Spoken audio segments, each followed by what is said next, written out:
ਵਾਹਿਗੁਰੂ ਜੀ ਕਾ ਖਾਲਸਾ ਵਾਹਿਗੁਰੂ ਜੀ ਕੀ ਫਤਿਹ। ਅਸਲਾਮ ਵਾਲੇਕਮ ਆਦਾਬ ਬਰਸ ਮੈਂ ਤੁਹਾਡੀ ਹੋਸਟ ਨੀਲਮ ਕੌਰ ਤੇ ਮੈਂ ਟੀਵੀ 84 ਦੇ ਸਾਰੇ ਦਰਸ਼ਕਾਂ ਤੇ ਸਰੋਤਿਆਂ ਨੂੰ ਜੀ ਆਇਆਂ ਕਹਿੰਦੀ ਆ ਪ੍ਰੋਗਰਾਮ ਸੱਚੋ ਸੱਚ ਵਿੱਚ ਜਿਹੜੇ ਇਸ ਪ੍ਰੋਗਰਾਮ ਨਾਲ ਦੇਸ਼ਾਂ ਵਿਦੇਸ਼ਾਂ ਤੋਂ ਜੁੜ ਚੁੱਕੇ ਨੇ। ਖਾਲਸਾ ਅਫੇਅਰ ਸੈਂਟਰ ਦੇ ਸੰਚਾਲਕ ਡਾਕਟਰ ਮਨਜੀਤ ਸਿੰਘ ਜੀ ਸਟੂਡੀਓ 'ਚ ਮੇਰੇ ਨਾਲ ਸ਼ਾਮਿਲ ਨੇ। ਉਹਨਾਂ ਨਾਲ ਗੱਲਬਾਤ ਕਰਕੇ ਅੱਜ ਦੇ ਆਮ ਇਸ਼ੂਸ ਉੱਪਰ ਉਹਨਾਂ ਤੋਂ ਉਹਨਾਂ ਦਾ ਤਬਸਰਾ ਜਾਣਦੇ ਹਾਂ। ਜੀ ਡਾਕਟਰ ਸਾਹਿਬ ਵਾਹਿਗੁਰੂ ਜੀ ਕਾ ਖਾਲਸਾ ਵਾਹਿਗੁਰੂ ਜੀ ਕੀ ਫਤਿਹ।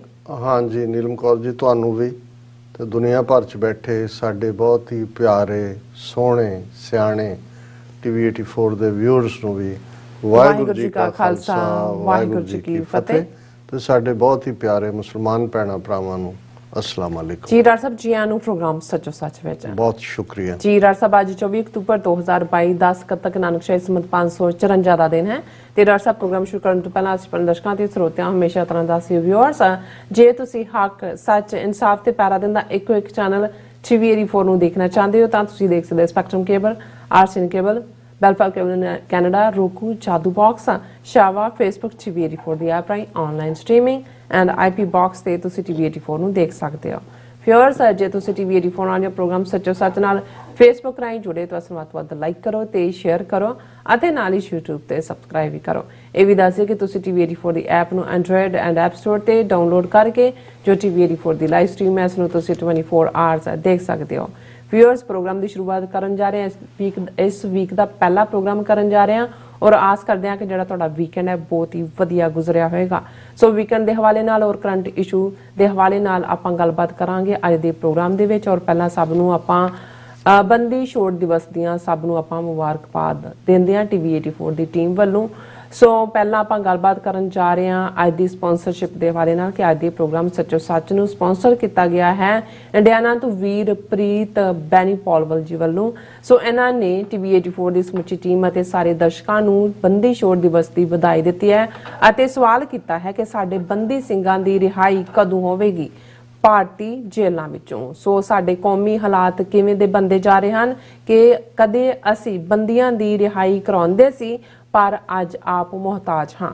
ਹਿੰਦੂਤਵੀਆਂ ਦੀ ਰਿਹਾਈ ਹੋ ਰਹੀ ਹੈ, ਰੇਪਿਸਟ ਐਂਡ ਕ੍ਰਿਮੀਨਲਸ ਦੀ ਰਿਹਾਈ ਹੋ ਰਹੀ ਹੈ ਅਤੇ ਅਸੀਂ ਸਰਕਾਰ ਕੋਲੋਂ ਮੰਗ ਕਰ ਰਹੇ ਹਾਂ ਅਤੇ ਰੱਬ ਅੱਗੇ ਅਰਦਾਸ ਕਰ ਰਹੇ ਹਾਂ। ਸੋ ਅੱਜ ਦੀ ਸਪਾਂਸਰਸ਼ਿਪ ਲਈ ਅਸੀਂ ਵੀਰਪ੍ਰੀਤ ਬੈਨੀ ਪੌਲ ਜੀ ਹੋਰਾਂ ਦਾ ਤਹਿ ਦਿਲ ਤੋਂ ਧੰਨਵਾਦ ਕਰਦੇ ਹਾਂ ਔਰ ਤੁਹਾਨੂੰ ਵੀ ਅਪੀਲ ਤੇ ਬੇਨਤੀ ਕਰਦੇ ਹਾਂ ਕਿ ਤੁਸੀਂ ਪ੍ਰੋਗਰਾਮ ਸੱਚੋ ਸੱਚ ਨੂੰ ਵੱਧ ਤੋਂ ਵੱਧ ਸਪਾਂਸਰ ਕਰੋ। ਸਪਾਂਸਰਸ਼ਿਪ ਲਈ ਤੁਸੀਂ ਸਾਨੂੰ ਕਾਲ ਕਰ ਸਕਦੇ ਹੋ ਸਾਡੇ ਫੋਨ ਨੰਬਰ ਤੇ 5166191984 ਸੇਮ ਨੰਬਰ ਤੇ WhatsApp ਕਰ ਸਕਦੇ ਹੋ। ਤੁਸੀਂ ਸਾਨੂੰ ਈਮੇਲ ਵੀ ਕਰ ਸਕਦੇ ਹੋ info@tv84.tv ਤੇ। ਸੋ ਵਿਊਅਰਸ ਪਹਿਲੇ ਸੈਗਮੈਂਟ ਦੇ ਵਿੱਚ ਗੱਲਬਾਤ ਕਰਨ ਜਾ ਰਹੇ ਹਾਂ ਕਿ ਬਹੁ ਗਿਣਤੀ ਕਲਚਰ ਦਾ ਜਿਹੜਾ ਅਸਰ ਹੈ ਕਿਵੇਂ ਘੱਟ ਗਿਣਤੀਆਂ ਕਬੂਲਦੀਆਂ ਹਨ। ਇਸ ਦਾ ਇੱਕ ਸਬੂਤ ਹਿੰਦੂਆਂ ਦਾ ਦੀਵਾਲੀ ਤਿਉਹਾਰ ਹੈ। ਸੋ ਇਸ ਬਾਰੇ ਆਪਾਂ ਗੱਲਬਾਤ ਕਰਨ ਜਾ ਰਹੇ ਹਾਂ। ਸੋ ਅਸੀਂ ਚਾਹਾਂਗੇ ਕਿ ਤੁਸੀਂ ਇਸੇ ਤਰ੍ਹਾਂ ਬਣੇ ਰਹਿਣਾ। ਦੇਖਣ ਸੁਣ ਲਈ ਤੁਹਾਡਾ ਸਭ ਦਾ ਬਹੁਤ ਬਹੁਤ ਸ਼ੁਕਰੀਆ। ਜੀ ਰਾਜ ਸਾਹਿਬ ਕੀ ਕਹਿਣਾ ਚਾਹੋਗੇ? ਦੇਖੋ ਸਭ ਤੋਂ ਪਹਿਲਾਂ ਤਾਂ ਤੁਸੀਂ ਮੁਬਾਰਕ ਦਿੱਤੀ ਹੈ ਬੰਦੀ ਛੋੜ ਦਿਵਸ ਦੀ। ਅਸੀਂ ਆਪਣੇ ਵਿਊਅਰਸ ਦੇ ਖਾਸ ਤੌਰ ਤੇ ਸਿੱਖ ਵਿਊਅਰਸ ਦਾ ਦਿਲ ਨਹੀਂ ਤੋੜਨਾ ਚਾਹੁੰਦੇ ਕਿਉਂਕਿ ਜਦੋਂ ਹੁਣ ਗੱਲ ਹੀ ਵਧਾਈਆਂ ਤੇ ਹੋਏ ਜਿਹੜੇ ਸ਼ਬਦ ਗੁਰੂ ਸਾਹਿਬਾਨ ਨੇ ਵੈਸੇ ਜਿਹੜੇ ਲੋਕ ਰੂਹਾਨੀ ਆਨੰਦ ਮਾਣਦੇ ਨੇ ਉਹਨਾਂ ਦੇ ਅੰਦਰ ਕਿਵੇਂ ਵਾਧੇ ਤੋਂ ਹੀ ਲਫ਼ਜ਼ ਵਧਾਈ ਹੈ ਤੇ ਉਸ ਨੂੰ ਪਾਸੇ ਛੱਡ ਕੇ ਸਾਡੇ ਰਾਗੀ ਸਿੰਘ ਅੱਜ ਪੜ੍ਹ ਰਹੇ ਨੇ ਸ਼ਬਦ ਵਧਾਈਆਂ ਗੁਰਸਿੱਖਾਂ ਮਨ ਵਧਾਈਆਂ। ਹੁਣ ਸ਼ਬਦ ਕੀ ਹੈ ਉਹਦੀ ਅਸੀਂ ਜ਼ਿਕਰ ਕਰਾਂਗੇ ਕਿ ਕਿਵੇਂ ਜਦੋਂ ਕੋਈ ਕਲਚਰ ਡੋਮੀਨੇਟ ਕਰਦਾ ਹੈ ਔਰ ਜ਼ਾਹਰ ਹੈ ਮੈਜੋਰਿਟੀ ਦੇ ਕਲਚਰ ਔਰ ਉਹਦਾ ਪ੍ਰਭਾਵ ਕਿਵੇਂ ਘੱਟ ਗਿਣਤੀਆਂ ਦੇ ਕਲਚਰ ਜਾਂ ਤਹਿਜ਼ੀਬਾਂ ਕਬੂਲਦੀਆਂ ਨੇ ਤੇ ਵਕਤ ਪਾ ਕੇ ਹੌਲੀ ਕਿਵੇਂ ਉਹ ਉਹਦੇ 'ਚ ਐਬਜ਼ੋਰਬ ਹੋਣ ਵਾਲੀ ਤੁਰ ਜਾਂਦੇ ਨੇ ਔਰ ਹੋ ਰਹੇ ਹੁੰਦੇ ਨੇ। ਉਸ ਦਾ ਇੱਕ ਨਜ਼ਾਰਾ ਅਸੀਂ ਆਪਣੀ ਤਹਿਜ਼ੀਬ ਦੇ ਹਵਾਲੇ ਨਾਲ ਹੀ ਦੇਖ ਰਹੇ ਹਾਂ ਪਰ ਉਸ ਦੇ ਉੱਤੇ ਅਸੀਂ ਜਿਹੜਾ ਉਹ ਵੇਰਵੇ ਨਾਲ ਗੱਲ ਕਰਾਂਗੇ। ਸਭ ਤੋਂ ਪਹਿਲਾਂ ਅੱਜ ਦੀ ਸਪਾਂਸਰਸ਼ਿਪ ਵੀਰਪ੍ਰੀਤ ਸਿੰਘ ਬੈਣੀਪਾਲ ਇੰਡੀਆਨਾ ਤੋਂ ਉਹਨਾਂ ਨੇ ਕੀਤੀ ਹੈ ਔਰ ਜ਼ਾਹਰ ਹੈ ਕਿ ਅੱਜ ਦੀਵਾਲੀ ਕਹਿ ਲਓ, ਦੀਪਾਵਲੀ ਕਹਿ ਲਓ, ਬੰਦੀ ਛੋੜ ਕਹਿ ਲਓ, ਬੁੱਧ ਪੂਰਨਿਮਾ ਕਹਿ ਲਓ, ਜੈਨੀਆਂ ਨੇ ਵੀ ਨਾਲ ਜੋੜ ਲਿਆ, ਕਿਸੇ ਹੋਰ ਦਾ ਵੀ ਜੁੜ ਗਿਆ, ਸਭ ਦਾ ਜੋੜ ਲਓ। ਉਹਨਾਂ ਉਸ ਦਿਨ ਨੂੰ ਹੀ ਉਹਨਾਂ ਨੇ ਐਡਰੈਸ ਕੀਤਾ ਪਰ ਉਹਨਾਂ ਦਾ ਸਵਾਲ ਬੜਾ ਰੈਲੇਵੈਂਟ ਹੈ ਔਰ ਜਿਹਨੂੰ ਵੀ ਅਸੀਂ ਇੱਕ ਡੀਟੇਲ ਸੈਗਮੈਂਟ 'ਚ ਡਿਸਕਸ ਕਰਨਾ ਚਾਹਾਂਗੇ। ਕਿ ਜਿਨ੍ਹਾਂ ਦੀ ਰਿਹਾਈ ਹੁਣ ਚਲੋ ਬੰਦੀ ਛੋੜ ਤੇ ਹੀ ਗੱਲ ਕਰ ਲਈ ਹੈ, ਦੀਪਾਵਲੀ ਛੱਡ ਦਈਏ ਕਿ ਦੀਵਾਲੀ ਦੀ ਅਹਿਮੀਅਤ ਦੀ ਵੀ ਗੱਲ ਹਿੰਦੂ ਐਂਗਲ ਤੋਂ ਕੀ ਹੈ।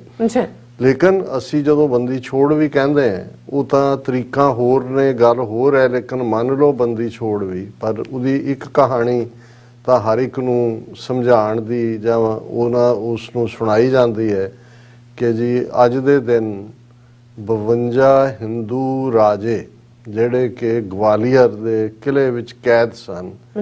ਗਵਾਲੀਅਰ ਦੀ ਜੇਲ੍ਹ ਬ੍ਰਿਟਿਸ਼ ਪੀਰੀਅਡ ਦੇ ਤੋਂ ਬਾਅਦ ਤਾਂ ਅਸੀਂ ਦੇਖਿਆ ਕਿ ਵੀ ਜਿਹੜੇ ਖਤਰਨਾਕ ਕੈਦੀ ਸੀ ਉਹਨਾਂ ਨੂੰ ਜਾਂ ਤਾਂ ਕਾਲੇ ਪਾਣੀ ਦੀ ਜੇਲ੍ਹ 'ਚ ਜਿਹੜਾ ਹੈ ਅੰਡੇਮਾਨ ਨਿਕੋਬਾਰ, ਪਿਛਲੇ ਦਿਨਾਂ 'ਚ ਮੈਂ ਇੱਕ ਵੀਡੀਓ ਦੇਖੀ, ਇੱਕ ਕਪਲ ਉੱਥੇ ਟਰੈਵਲ ਕਰ ਰਿਹਾ ਔਰ ਉੱਥੋਂ ਰਿਅਲਾਈਜ਼ ਹੁੰਦਾ ਹੈ ਕਿ ਵੀ ਅੱਜ ਆਜ਼ਾਦੀ ਦੇ ਦਾਅਵੇਦਾਰ ਔਰ ਆਜ਼ਾਦੀ ਦੇ ਮਾਲਕ ਜਿਹੜੇ ਲੋਕ ਬਣੇ ਇਹ ਕਿਵੇਂ ਭਗੌੜੇ ਰਹੇ। ਸਭ ਤੋਂ ਜ਼ਿਆਦਾ ਜਿਹੜੀਆਂ ਕੈਦਾਂ ਉਹ ਕਾਲਾ ਪਾਣੀ, ਉਹਨੂੰ ਕਹਿੰਦੇ ਹੀ ਕਾਲਾ ਚਾਰ ਚੁਫੇਰੇ ਟਾਪੂ ਹੈ, ਤੁਸੀਂ ਦੌੜ ਹੀ ਨਹੀਂ ਸੀ ਸਕਦੇ। ਉਹਦੇ 'ਚ ਮੈਕਸਿਮਮ ਸਿੱਖ ਸੀ ਜਿਨ੍ਹਾਂ ਨੇ ਜ਼ਿੰਦਗੀਆਂ ਉੱਥੇ ਗਾਲੀਆਂ।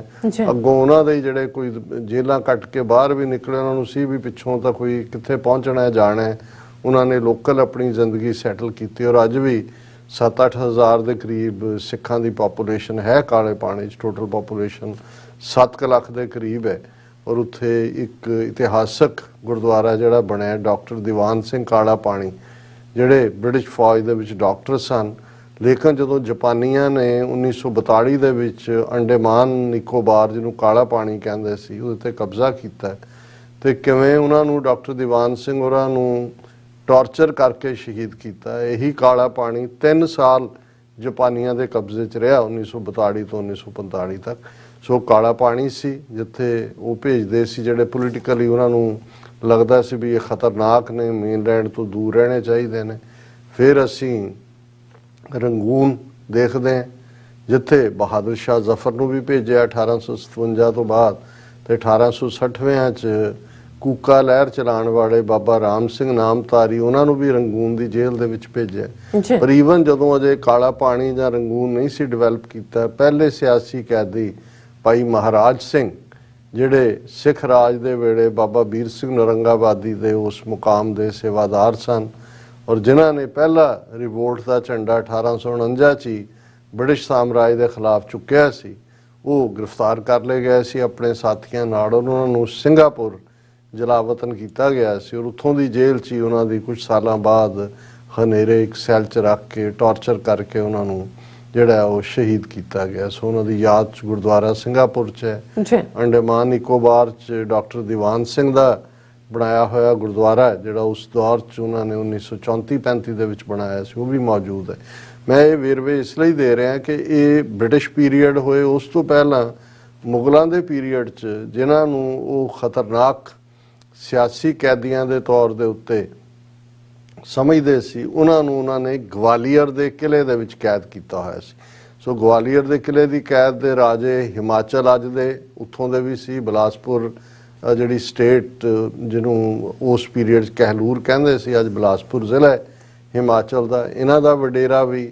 ਇਸੇ ਤਰ੍ਹਾਂ ਈਵਨ ਅਸਾਮ ਤੱਕ ਰਾਜਾ ਰਤਨ ਰਾਏ ਜਿਹੜਾ 10ਵੇਂ ਪਾਤਸ਼ਾਹ ਦਾ ਕੰਟੈਂਪਰਰੀ ਸੀ, ਉਸ ਦੇ ਬਜ਼ੁਰਗਾਂ ਨੂੰ ਵੀ। ਔਰ ਇਸੇ ਤਰ੍ਹਾਂ 52 ਦੇ ਕਰੀਬ, ਕਾਸ਼ ਉਹਨਾਂ ਸਾਰਿਆਂ ਦੀ ਗਿਣਤੀ ਹੁੰਦੀ, ਲੇਕਿਨ 52 ਨੰਬਰ ਹੈ ਜਿਹੜੇ ਪੋਲੀਟੀਕਲ ਡਿਸੈਂਡੈਂਟ ਸੀ, ਜਿਹੜੇ ਉਹਨਾਂ ਦੇ ਰਾਜ ਭਾਗ ਨੂੰ ਮੁਗਲ ਸਮਝਦੇ ਸੀ ਖਤਰਾ ਹੈ, ਉਹਨਾਂ ਨੂੰ ਗਵਾਲੀਅਰ ਦੇ ਕਿਲੇ 'ਚ ਭੇਜਿਆ ਗਿਆ ਸੀ। ਔਰ 6ਵੇਂ ਪਾਤਸ਼ਾਹ ਨੂੰ ਵੀ ਜਦੋਂ ਧੋਖੇ ਨਾਲ ਗ੍ਰਿਫਤਾਰ ਕਰਕੇ ਜਹਾਂਗੀਰ ਦੇ ਪੀਰੀਅਡ 'ਚ ਭੇਜਿਆ ਗਿਆ ਤੇ ਗਵਾਲੀਅਰ ਦੇ ਕਿਲੇ 'ਚ ਭੇਜਿਆ ਗਿਆ ਸੀ, ਕਿਉਂਕਿ ਗਵਾਲੀਅਰ ਦੇ ਕਿਲੇ ਦਾ ਮਤਲਬ ਸੀ ਜਿਵੇਂ ਕਾਲੇ ਪਾਣੀ ਜਾਂ ਰੰਗੂਨ ਦਾ ਸੀ ਕਿ ਉੱਥੋਂ ਗਿਆ ਕੋਈ ਮੁੜਦਾ ਨਹੀਂ ਹੈ ਵਾਪਸ।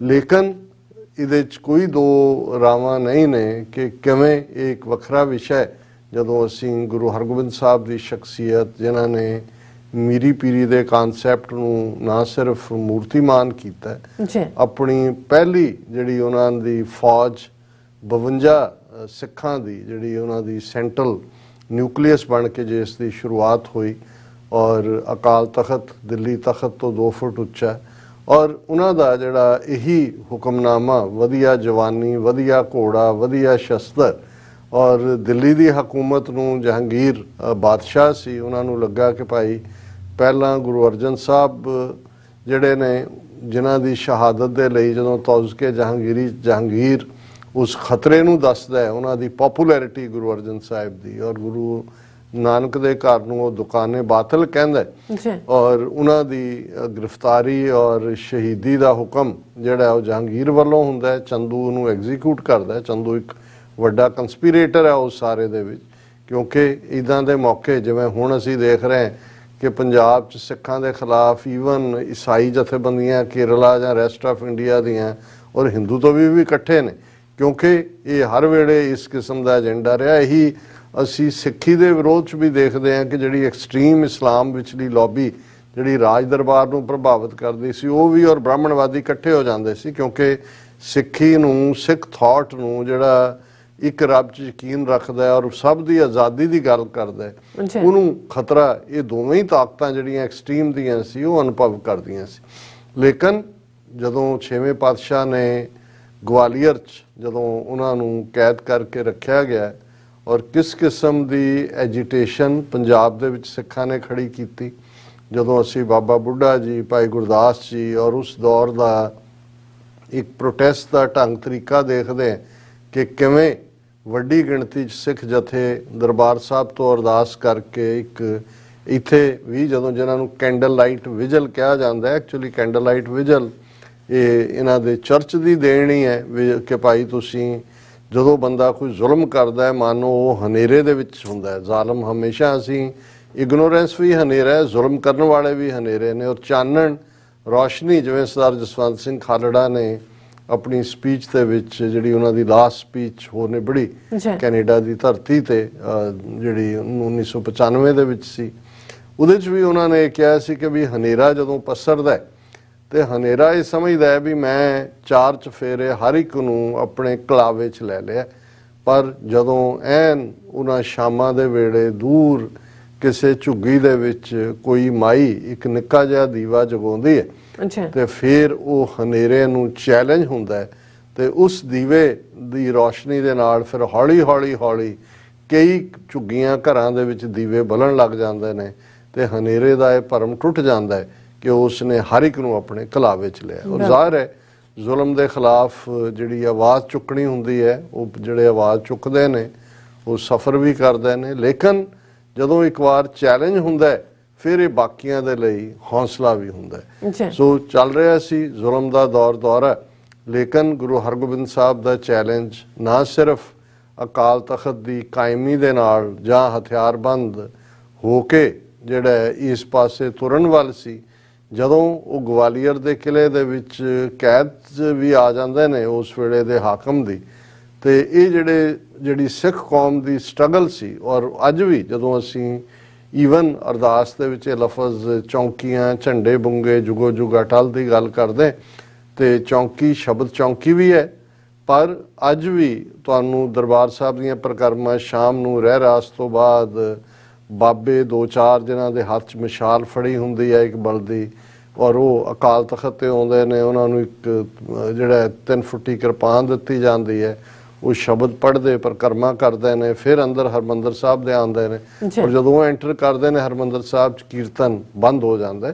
ਔਰ ਇਹ ਰਵਾਇਤ ਉਸ ਪੀਰੀਅਡ ਦੀ ਹੈ ਕਿ ਸਿੱਖਾਂ ਦੇ ਜਥੇ ਉਸੇ ਤਰ੍ਹਾਂ ਮਿਸਾਲ ਲੈ ਕੇ ਔਰ ਦੂਸਰੇ ਅਕਾਲ ਤਖਤ ਤੇ ਅਰਦਾਸ ਕਰਕੇ ਪੈਦਲ ਗੁਜ਼ਰ ਕੇ ਗਵਾਲੀਅਰ ਦੇ ਕਿਲੇ ਤੱਕ ਜਾਂਦੇ ਸੀ, ਮੱਥਾ ਟੇਕ ਕੇ ਕਿਲੇ ਦੀ ਕੰਧ ਨੂੰ ਦੂਰੋਂ ਹੀ ਕਿ ਸਤਿਗੁਰੂ ਉੱਥੇ ਨੇ ਉਵੇਂ ਹੀ ਸ਼ਬਦ ਪੜ੍ਹਦੇ ਵਾਪਸ ਆ ਜਾਂਦੇ ਸੀ। ਸੋ ਇਹ ਇੱਕ ਜੇ ਉਸ ਦੌਰ ਦੇ ਵਿੱਚ ਇੱਕ ਪੀਸਫੁਲ ਤਰੀਕੇ ਦੇ ਨਾਲ ਜਿਸ ਨੂੰ ਅੱਜ ਅਸੀਂ ਪ੍ਰੋਟੈਸਟ ਜਾਂ ਕੈਂਡਲ ਲਾਈਟ ਵਿਜਲ ਜਾਂ ਕੋਈ ਹੋਰ ਨਾਂ ਦਿੰਦੇ ਆ, ਇਹ ਇੱਕ ਰੂਹਾਨੀ ਅੰਦਾਜ਼ ਦੇ ਵਿੱਚ ਇੱਕ ਜਾਗਰਤੀ ਸੀ ਜਿੱਥੋਂ ਵੀ ਫਿਰ ਗੁਜ਼ਰਦੇ ਜਾਂਦੇ ਸੀ।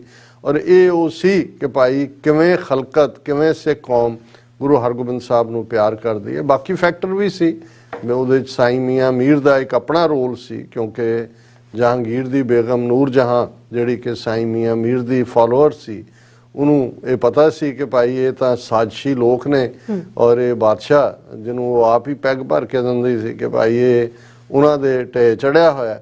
ਸੋ ਉਹਨੇ ਆਪਣਾ ਇਨਫਲੂਐਂਸ ਵਰਤਿਆ। ਔਰ ਤੀਸਰਾ ਐਲੀਮੈਂਟ ਜਿਹੜਾ ਸਾਡੇ ਰਵਾਇਤੀ ਇਤਿਹਾਸ ਦੇ ਵਿੱਚ ਰੂਹਾਨੀਅਤ ਨਾਲ ਜੁੜਿਆ ਹੋਇਆ ਕਿ ਕਿਵੇਂ ਜਹਾਂਗੀਰ ਨੂੰ ਜਿਹੜੇ ਸਿੱਖ ਉਹ ਆਪਣੀ ਛਾਤੀ ਤੇ ਚੜੇ ਹੋਏ ਸ਼ੇਰ ਨਜ਼ਰ ਆਉਂਦੇ ਸੀ। ਔਰ ਜ਼ਾਹਰ ਹੈ ਕਿ ਇੱਕ ਸਟੇਜ ਆਈ, ਉਹਨੇ ਰਿਅਲਾਈਜ਼ ਕੀਤਾ ਔਰ ਉਹਨੇ ਆਰਡਰ ਕੀਤਾ ਕਿ ਗੁਰੂ ਹਰਗੋਬਿੰਦ ਸਾਹਿਬ ਨੂੰ ਰਿਲੀਜ਼ ਕਰ ਦਿੱਤਾ ਜਾਏ। ਹੁਣ ਗੱਲ ਕਿਉਂਕਿ ਅਸੀਂ ਅਜੋਕੇ ਕੰਟੈਕਸਟ ਵੀ ਔਰ ਵੀਰ ਪ੍ਰੀਤ ਬੇਨੀਪਾਲ ਨੇ ਵੀ ਕੀਤੀ ਹੈ ਕਿ ਭਾਈ ਜਿਨ੍ਹਾਂ ਦੀ ਰਿਹਾਈ ਅਸੀਂ ਕਰਵਾਈ, ਸਾਡੇ ਗੁਰੂ ਸਾਹਿਬਾਨ ਨੇ ਕਰਵਾਈ, ਅੱਜ ਅਸੀਂ ਕਿਸ ਕਦਰ ਬੇਬਸ ਹੈ ਕਿ ਸਾਡੇ ਬੰਦੀ ਸਿੰਘ ਜਿਨ੍ਹਾਂ ਨੇ, ਔਰ ਕਿਸੇ ਨੇ ਅੱਜ ਲਿਖਿਆ ਸੀ, ਉਹਨਾਂ ਨੇ ਕਿਹਾ ਕਿ ਜੀ ਉਹਨਾਂ ਦੇ ਉਹ ਤਾਂ ਸਾਰੀ ਜ਼ਿੰਦਗੀ ਜੇਲ੍ਹਾਂ 'ਚ ਦੇ ਵਿੱਚ ਸੜਨ ਵਾਲੇ ਸੀ ਰਾਜੇ ਜਿਨ੍ਹਾਂ ਨੂੰ ਗੁਰੂ ਸਾਹਿਬ ਨੇ ਛੁਡਾਇਆ, ਲੇਕਿਨ ਇੱਥੇ ਤਾਂ ਉਹ ਨੇ ਜਿਨ੍ਹਾਂ ਨੂੰ ਇਹਨਾਂ ਦੇ ਬਣਾਏ ਕਾਨੂੰਨ ਮੁਤਾਬਕ ਜਿਨ੍ਹਾਂ ਨੇ ਆਪਣੀਆਂ ਸਜ਼ਾਵਾਂ ਪੂਰੀਆਂ ਕਰ ਲਈਆਂ ਨੇ, ਉਹਨਾਂ ਨੂੰ ਜਿਹੜਾ ਛੱਡਣ ਨੂੰ ਤਿਆਰ ਨਹੀਂ ਨੇ। ਬਾਕੀ ਤਾਂ ਕੌਮ ਸਾਰੀ ਬੰਦੀ ਦੇ ਵਿੱਚ ਪਈ ਹੋਈ ਹੈ।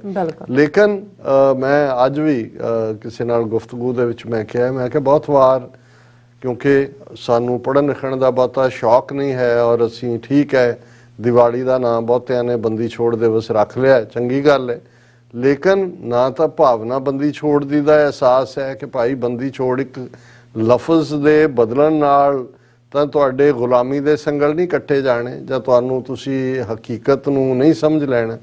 ਹੁਣ ਜੇ ਅਸੀਂ ਇਹ ਦੇਖੀਏ ਕਿ ਵੀ ਜਦੋਂ ਅਸੀਂ ਬੰਦੀ ਛੋੜ ਲਫ਼ਜ਼ ਵੀ ਇਸਤੇਮਾਲ ਕਰਦੇ ਹਾਂ, ਬੰਦੀ ਜ਼ਾਹਰ ਹੈ ਕੈਦ ਨੂੰ ਕਹਿੰਦੇ ਨੇ, ਜਿਹੜਾ ਕੈਦ ਤੋਂ ਛੁਡਾਏ। ਇੱਕ ਪਾਸੇ ਅਸੀਂ ਗੁਰੂ ਨੂੰ ਬੰਦੀ ਛੋੜ, ਗੁਰੂ ਗ੍ਰੰਥ ਸਾਹਿਬ ਦੇ ਵਿੱਚ ਜਾਂ ਭਾਈ ਗੁਰਦਾਸ ਜੀ ਦੀਆਂ ਵਾਰਾਂ 'ਚ ਵੀ ਜਦੋਂ ਇਹ ਲਫ਼ਜ਼ ਇਸਤੇਮਾਲ ਹੁੰਦਾ ਉਹ ਇਹ ਕਿ ਗੁਰੂ ਸਾਨੂੰ ਜਨਮ ਮਰਨ ਦੀ ਔਰ ਇਸ ਮਾਇਆ ਦੀ ਬੰਦੀ 'ਚੋਂ ਆਜ਼ਾਦ ਕਰਵਾਉਂਦਾ ਹੈ। ਇਸ ਲਈ ਗੁਰੂ ਬੰਦੀ ਛੋੜ ਹੈ, ਬੰਦੀ ਕੈਦ ਹੈ। ਜਦੋਂ ਤੁਹਾਡੀ ਰੂਹ, ਤੁਹਾਡਾ ਮਨ ਉਸ ਕੈਦ 'ਚ ਫਸਿਆ ਹੋਇਆ ਮਾਇਆ ਦੀ, ਤੇ ਜਦੋਂ ਅਸੀਂ ਗੁਰੂ ਤੇ ਅਮਨਾ ਕਰਦੇ ਹਾਂ, ਗੁਰੂ ਰਹਿਮਤ ਕਰਕੇ ਸਾਨੂੰ ਉਸ ਬੰਦੀ ਤੋਂ ਆਜ਼ਾਦ ਕਰਵਾਉਂਦੇ ਨੇ। ਪਰ ਜਦੋਂ ਅਸੀਂ ਦੁਨਿਆਵੀ ਸੈਂਸ 'ਚ ਇਹ ਕਹਿੰਦੇ ਹਾਂ ਕਿ ਭਾਈ ਬੰਦੀ 'ਚੋਂ ਆਜ਼ਾਦ ਕਰਵਾਇਆ, ਫਿਰ ਸਾਨੂੰ ਸਭ ਤੋਂ ਪਹਿਲਾਂ ਗੁਰੂ ਨਾਨਕ ਸਾਹਿਬ ਦੇ ਜਲਵੇ ਦੀ ਜਿਹੜੀ ਹੈ ਉਹ ਝਲਕ ਆਪਣੀਆਂ ਰੂਹਾਂ ਦੇ ਵਿੱਚ ਲਿਆਣੀ ਹੋਏਗੀ ਕਿ ਬਾਬਰ ਏਮਨਾਬਾਦ ਦੇ ਉੱਤੇ 1526 ਦੇ ਵਿੱਚ ਹਮਲਾਵਰ ਹੈ, ਸ਼ਹਿਰ 'ਚ ਅੱਗਾਂ ਲੱਗੀਆਂ ਹੋਈਆਂ ਨੇ, ਹਜ਼ਾਰਾਂ ਦੀ ਗਿਣਤੀ ਦੇ ਵਿੱਚ ਬੇਗੁਨਾਹ ਲੋਕ ਤੱਕ ਕੇ ਜਿਹੜੇ ਨੇ ਜੇਲ੍ਹ ਖਾਨਿਆਂ 'ਚ ਡੱਕੇ ਜਾ ਰਹੇ ਨੇ। ਬਾਬਾ ਨਾਨਕ ਵੀ ਭਾਈ ਲਾਲੋ ਦੇ ਨਾਲ, ਭਾਈ ਮਰਦਾਨੇ ਦੇ ਨਾਲ ਉਹ ਬਾਬਰ ਦੀ ਜੇਲ੍ਹ 'ਚ ਪਹੁੰਚ ਜਾਂਦੇ ਨੇ। ਵੱਡੀਆਂ ਵੱਡੀਆਂ ਚੱਕੀਆਂ ਲਿਆ ਕੇ ਰੱਖੀਆਂ ਜਾਂਦੀਆਂ ਨੇ ਕਿ ਭਾਈ, ਜਿਹਨੂੰ ਕਿਸੇ ਵੇਲੇ ਪੰਜਾਬੀ ਦਾ ਇੱਕ ਗੀਤਕਾਰ ਉਸਨੇ ਬੜੀ ਅੱਛੀ ਧੁਨ ਦੇ ਵਿੱਚ ਜਿਹੜਾ ਉਹ ਗਵਾਇਆ ਸੀ ਕਿ ਤੱਕਿਆ ਮੈਂ ਬਾਬਰ ਦੇ ਦਰਬਾਰ, ਇੱਕ ਮਸਤਾਨਾ ਜੋਗੀ, ਚੱਕੀਆਂ ਨੇ, ਕੈਦੀ ਨੇ ਚਾਰ ਚਫੇਰੇ। ਔਰ ਜੋ ਹੀ ਬਾਬਰ ਦੇ ਜਿਹੜੇ ਜੇਲਰ ਔਰ ਦੂਸਰੇ ਉਹ ਦੇਖਦੇ ਨੇ ਗੁਰੂ ਨਾਨਕ ਸਾਹਿਬ ਦੇ ਜਲਵੇ ਨੂੰ, ਤੇ ਉਹ ਬਾਬਰ ਤੱਕ ਭੱਜੇ ਜਾਂਦੇ ਨੇ ਕਿ ਭਾਈ ਇਹ ਤਾਂ ਕੋਈ ਬੜਾ ਮਸਤਾਨਾ ਫਕੀਰ ਹੈ। ਔਰ ਇਹ ਸਾਰੇ ਜਿਹੜੇ ਸੈਂਟਰਲ ਏਸ਼ੀਆ ਵਾਲੇ ਨੇ, ਇਸਲਾਮ 'ਚ ਯਕੀਨ ਰੱਖਣ ਵਾਲੇ, ਇਹ ਪੀਰਾਂ ਫਕੀਰਾਂ ਤੋਂ ਡਰਦੇ ਸੀ ਹਮੇਸ਼ਾ। ਇਹਨਾਂ ਨੂੰ ਸੀ ਵੀ ਇਹਨਾਂ ਦੀ ਬਦ ਦੁਆ ਨਾ ਲਈਏ ਜਾਂ ਇਹਨਾਂ ਤੋਂ ਦੁਆ ਲਈਏ, ਤਾਂ ਕਿ ਸਾਰਿਆਂ ਦੇ ਆਪਣੇ ਐਂਬੀਸ਼ਨ ਸੀ ਦੁਨਿਆਵੀ। ਔਰ ਉਹ ਦੇਖਦਾ ਹੈ ਬਾਬਰ ਔਰ ਉਹ ਇਹ ਉਹਨਾਂ ਦੇ ਗੁਰੂ ਸਾਹਿਬ ਦੇ ਰਿਲੀਜ਼ ਦਾ ਹੁਕਮ ਕਰਦਾ। ਪਰ ਜਦੋਂ ਹੁਣ ਅਸੀਂ 6ਵੇਂ ਪਾਤਸ਼ਾਹ ਬੰਦੀ ਛੋੜ ਦਾ ਜ਼ਿਕਰ ਕਰਦੇ ਹਾਂ, ਸੋ ਪਹਿਲੇ ਬੰਦੀ ਛੋੜ ਦੁਨਿਆਵੀ ਬੰਦੀ ਗੁਰੂ ਨਾਨਕ ਨੇ ਉਹ ਬਾਬਰ ਨੂੰ ਕਹਿੰਦੇ ਨੇ ਕਿ ਬਈ ਮੈਂ ਬਾਹਰ ਨਹੀਂ ਆਣਾ ਹੈ। ਸਭ ਤੋਂ ਪਹਿਲਾਂ ਜੋ ਤੇਰੀ ਫੌਜ ਜ਼ੁਲਮ ਕਰ ਰਹੀ ਹੈ ਸ਼ਹਿਰ ਦੇ ਵਿੱਚ, ਉਸ ਨੂੰ ਬੰਦ ਕਰ, ਅੱਗਾਂ ਲਾਣੀਆਂ ਬੰਦ ਕਰੋ, ਲੁੱਟ ਖਸੁੱਟ ਬੰਦ ਕਰੋ, ਔਰ ਇਹ ਜਿੰਨੇ ਨੇ ਕੈਦੀ ਇਹਨਾਂ ਸਾਰਿਆਂ ਨੂੰ ਛੱਡ, ਕਿਉਂਕਿ ਇਹਨਾਂ ਦਾ ਕੋਈ ਕਸੂਰ ਨਹੀਂ। ਇਹ ਤਾਂ ਇੱਕ ਦੀ ਪਰਜਾ ਸੀ, ਹੁਣ ਤੂੰ ਆ ਗਿਆ ਤੇਰੀ ਪਰਜਾ ਹੋ ਜਾਣਗੇ, ਇਹਨਾਂ ਦਾ ਕੀ ਕਸੂਰ ਹੈ, ਇਹਨਾਂ ਸਭ ਨੂੰ ਰਿਲੀਜ਼ ਕਰੋ, ਮੈਂ ਫਿਰ ਬਾਹਰ ਆਵਾਂਗਾ। ਸੋ ਮੈਂ ਸਮਝਦਾ ਵੀ ਅਸੀਂ ਬਹੁਤ ਵਾਰ ਆਪਣੇ ਗੁਰੂ ਸਾਹਿਬਾਨ ਦੀਆਂ ਜ਼ਿੰਦਗੀਆਂ ਨੂੰ, ਉਹਨਾਂ ਦੇ ਜਿਹੜਾ ਜੀਵਨ ਮਿਸ਼ਨ ਹੈ ਉਸ ਨੂੰ ਬੜਾ ਸੀਮਤ ਦਾਇਰੇ 'ਚ ਹੀ ਰੱਖਿਆ। ਸੋ ਸਭ ਤੋਂ ਪਹਿਲੇ ਬੰਦੀ ਛੋੜ ਤਾਂ ਗੁਰੂ ਨਾਨਕ ਨੇ, ਔਰ ਇਹ ਜਿਹਨੂੰ ਜੇ ਅੱਜ ਦੀ ਜ਼ਬਾਨ 'ਚ ਕਹਿਣਾ ਹੋਏ UN ਪ੍ਰੀ ਕੰਡੀਸ਼ਨ ਕਿ ਵੀ ਮੈਂ ਬਾਹਰ ਤਾਂ ਆਵਾਂਗਾ, ਪਹਿਲਾਂ ਜਿਹੜੇ ਸਾਰੇ ਬੇਗੁਨਾਹ ਨੇ ਇਹਨਾਂ ਨੂੰ ਛੱਡਿਆ ਜਾਏ। ਔਰ ਬਾਬਰ ਕੰਪਲਾਈ ਕਰਦਾ ਹੈ। ਔਰ ਇਹੀ ਨਹੀਂ, ਗੁਰੂ ਨਾਨਕ ਸਾਹਿਬ ਨੇ ਉਹਨੂੰ ਕੋਈ ਬਖਸ਼ਿਆ ਨਹੀਂ ਹੈ ਉਹਦੇ ਜ਼ੁਲਮਾਂ ਦੇ ਲਈ।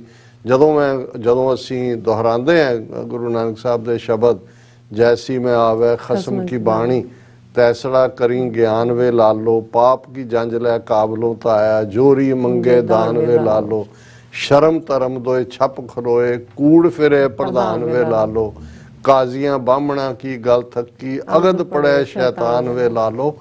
खून के सोयले गाविए नानक रत का कुंगू पाए वे लाल। उस पीड़ ਨੂੰ ਉਹਨਾਂ ਨੇ ਕਿ ਮੈਂ ਖੂਨ ਦੇ ਗੀਤ ਗਾ ਰਿਹਾ ਜਿਹਦੇ 'ਚ ਖੂਨ ਦਾ ਕੇਸਰ, ਹੁਣ ਕਿਉਂਕਿ ਵਿਆਹ ਦੇ ਗੀਤਾਂ ਦੇ ਵਿੱਚ ਜਦੋਂ ਵਿਆਹ ਸ਼ਾਦੀਆਂ ਵੇਲੇ ਕੇਸਰ ਦੀ ਸੁਗੰਧ ਹੁੰਦੀ ਹੈ ਕਿ ਮੈਂ ਇਹ ਖੂਨ ਦੇ ਨਾਲ ਇਹ ਗੀਤ ਲਿਖ ਰਿਹਾ ਗਾ ਰਿਹਾ ਕਿਉਂਕਿ ਇਹ ਜ਼ੁਲਮ ਦੀ ਕਹਾਣੀ ਹੈ। ਇਤੀ ਮਾਰ ਪਈ ਕੁਰਬਾਨੇ ਤੈਂਕੀ ਦਰਦ ਨਾ ਹੈ। ਹੁਣ ਇਹ ਹੈ ਜਿਹੜਾ ਗੁਰੂ ਨਾਨਕ ਸਾਹਿਬ ਨੇ ਜਿਹੜਾ ਰਸਤਾ ਦਿਖਾ ਦਿੱਤਾ ਹੈ ਕਿ ਭਾਈ ਖਲੋਣਾ ਸੱਚ ਹੱਕ ਇਨਸਾਫ ਲਈ ਖਲੋਣਾ ਬੇਬਾਕ ਹੋ ਕੇ ਨਿਡਰ ਹੋ ਕੇ। ਔਰ ਉਹੀ ਛੇਵੀਂ ਜੋਤ ਗੁਰੂ ਹਰਗੋਬਿੰਦ ਸਾਹਿਬ ਜਿਨ੍ਹਾਂ ਦੇ ਸਾਹਮਣੇ ਜਿਨ੍ਹਾਂ ਬਾਰੇ ਜਦੋਂ ਗੱਦੀ ਤੇ ਬੈਠਦੇ ਨੇ ਭਾਈ ਗੁਰਦਾਸ ਫਰਮਾਉਂਦੇ ਨੇ ਪੰਜ ਪਿਆਲੇ ਪੰਜ ਪੀਰ ਛਠਮ ਪੀਰ ਬੈਠਾ ਗੁਰ ਭਾਰੀ ਅਰਜਨ ਕਾਇਆ ਪਲਟ ਕੇ ਮੂਰਤ ਹਰਗੋਬਿੰਦ ਸਵਾਰੀ ਚੱਲੀ ਪੀੜੀ ਸੋਢੀਆਂ ਰੂਪ ਦਿਖਾਵਣ ਵਾਰੋ ਵਾਰੀ ਦਲ ਪੰਜਨ ਗੁਰ ਸੂਰਮਾ ਵੱਡ ਜੋਧਾ ਬਹੁ ਪਰਉਪਕਾਰੀ ਕਿ ਇਹ ਦੁਸ਼ਮਣਾਂ ਦੇ ਦਲਾਂ ਨੂੰ ਤੋੜਨ ਵਾਲਾ ਗੁਰੂ ਸੂਰਮਾ ਦਲ ਪੰਜਨ ਗੁਰ ਸੂਰਮਾ ਵੱਡ ਜੋਧਾ, ਕੋਈ ਉਹਨਾਂ ਦੇ ਮੁਕਾਬਲੇ ਦਾ ਵਾਰੀਅਰ ਨਹੀਂ ਹੈ।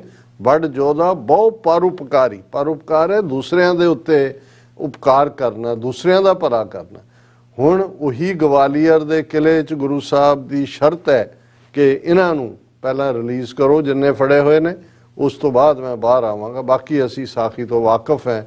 ਹਾਲਾਂ ਇਹ ਕਈ ਵਾਰ ਕੁਝ ਚੀਜ਼ਾਂ ਨੂੰ ਡਰਾਮੇਟਾਈਜ਼ ਵੀ ਕੀਤਾ ਜਾਂਦਾ ਕਿ ਉਹਨਾਂ ਨੇ ਕਿਹਾ ਜੀ ਜਿੰਨਾ ਤੁਹਾਡੇ ਚੋਲਾ ਫੜ ਕੇ ਬਾਹਰ ਆ ਜਾਣ ਉਨੇ ਆ ਸਕਦੇ ਨੇ। ਤਾਂ ਗੁਰੂ ਸਾਹਿਬ ਨੇ ਚੇਚਾ ਆਰਡਰ ਕਰਕੇ 52 ਜਿਹਨੂੰ ਕਲੀਆਂ ਲੱਗੀਆਂ ਹੋਈਆਂ ਸੀ, ਸਟ੍ਰਿੰਗ ਸੀਗੀਆਂ ਲੰਬੇ ਲੰਬੇ ਲੰਬੇ ਦੂਰ ਤੱਕ, ਬਹੁਤ ਸਾਰੇ ਕੈਲੰਡਰ ਵੀ ਉਸੇ ਲਾਈਨ ਦੇ ਅੱਜ ਬਹੁਤ ਸਾਰੇ ਜਿਨ੍ਹਾਂ ਨੇ ਹੈਪੀ ਦੀਵਾਲੀ ਦੇ ਸਾਨੂੰ WhatsApp ਮੈਸੇਜ ਵੀ ਭੇਜੇ ਨੇ, ਉਹ ਕਲੀਆਂ ਵਾਲਾ ਚੋਲਾ ਹੀ ਹੈ ਕਿ ਜੀ ਉਹਨਾਂ ਨੇ ਫੜਿਆ ਹੋਇਆ ਔਰ ਸਾਰੇ ਆ ਗਏ।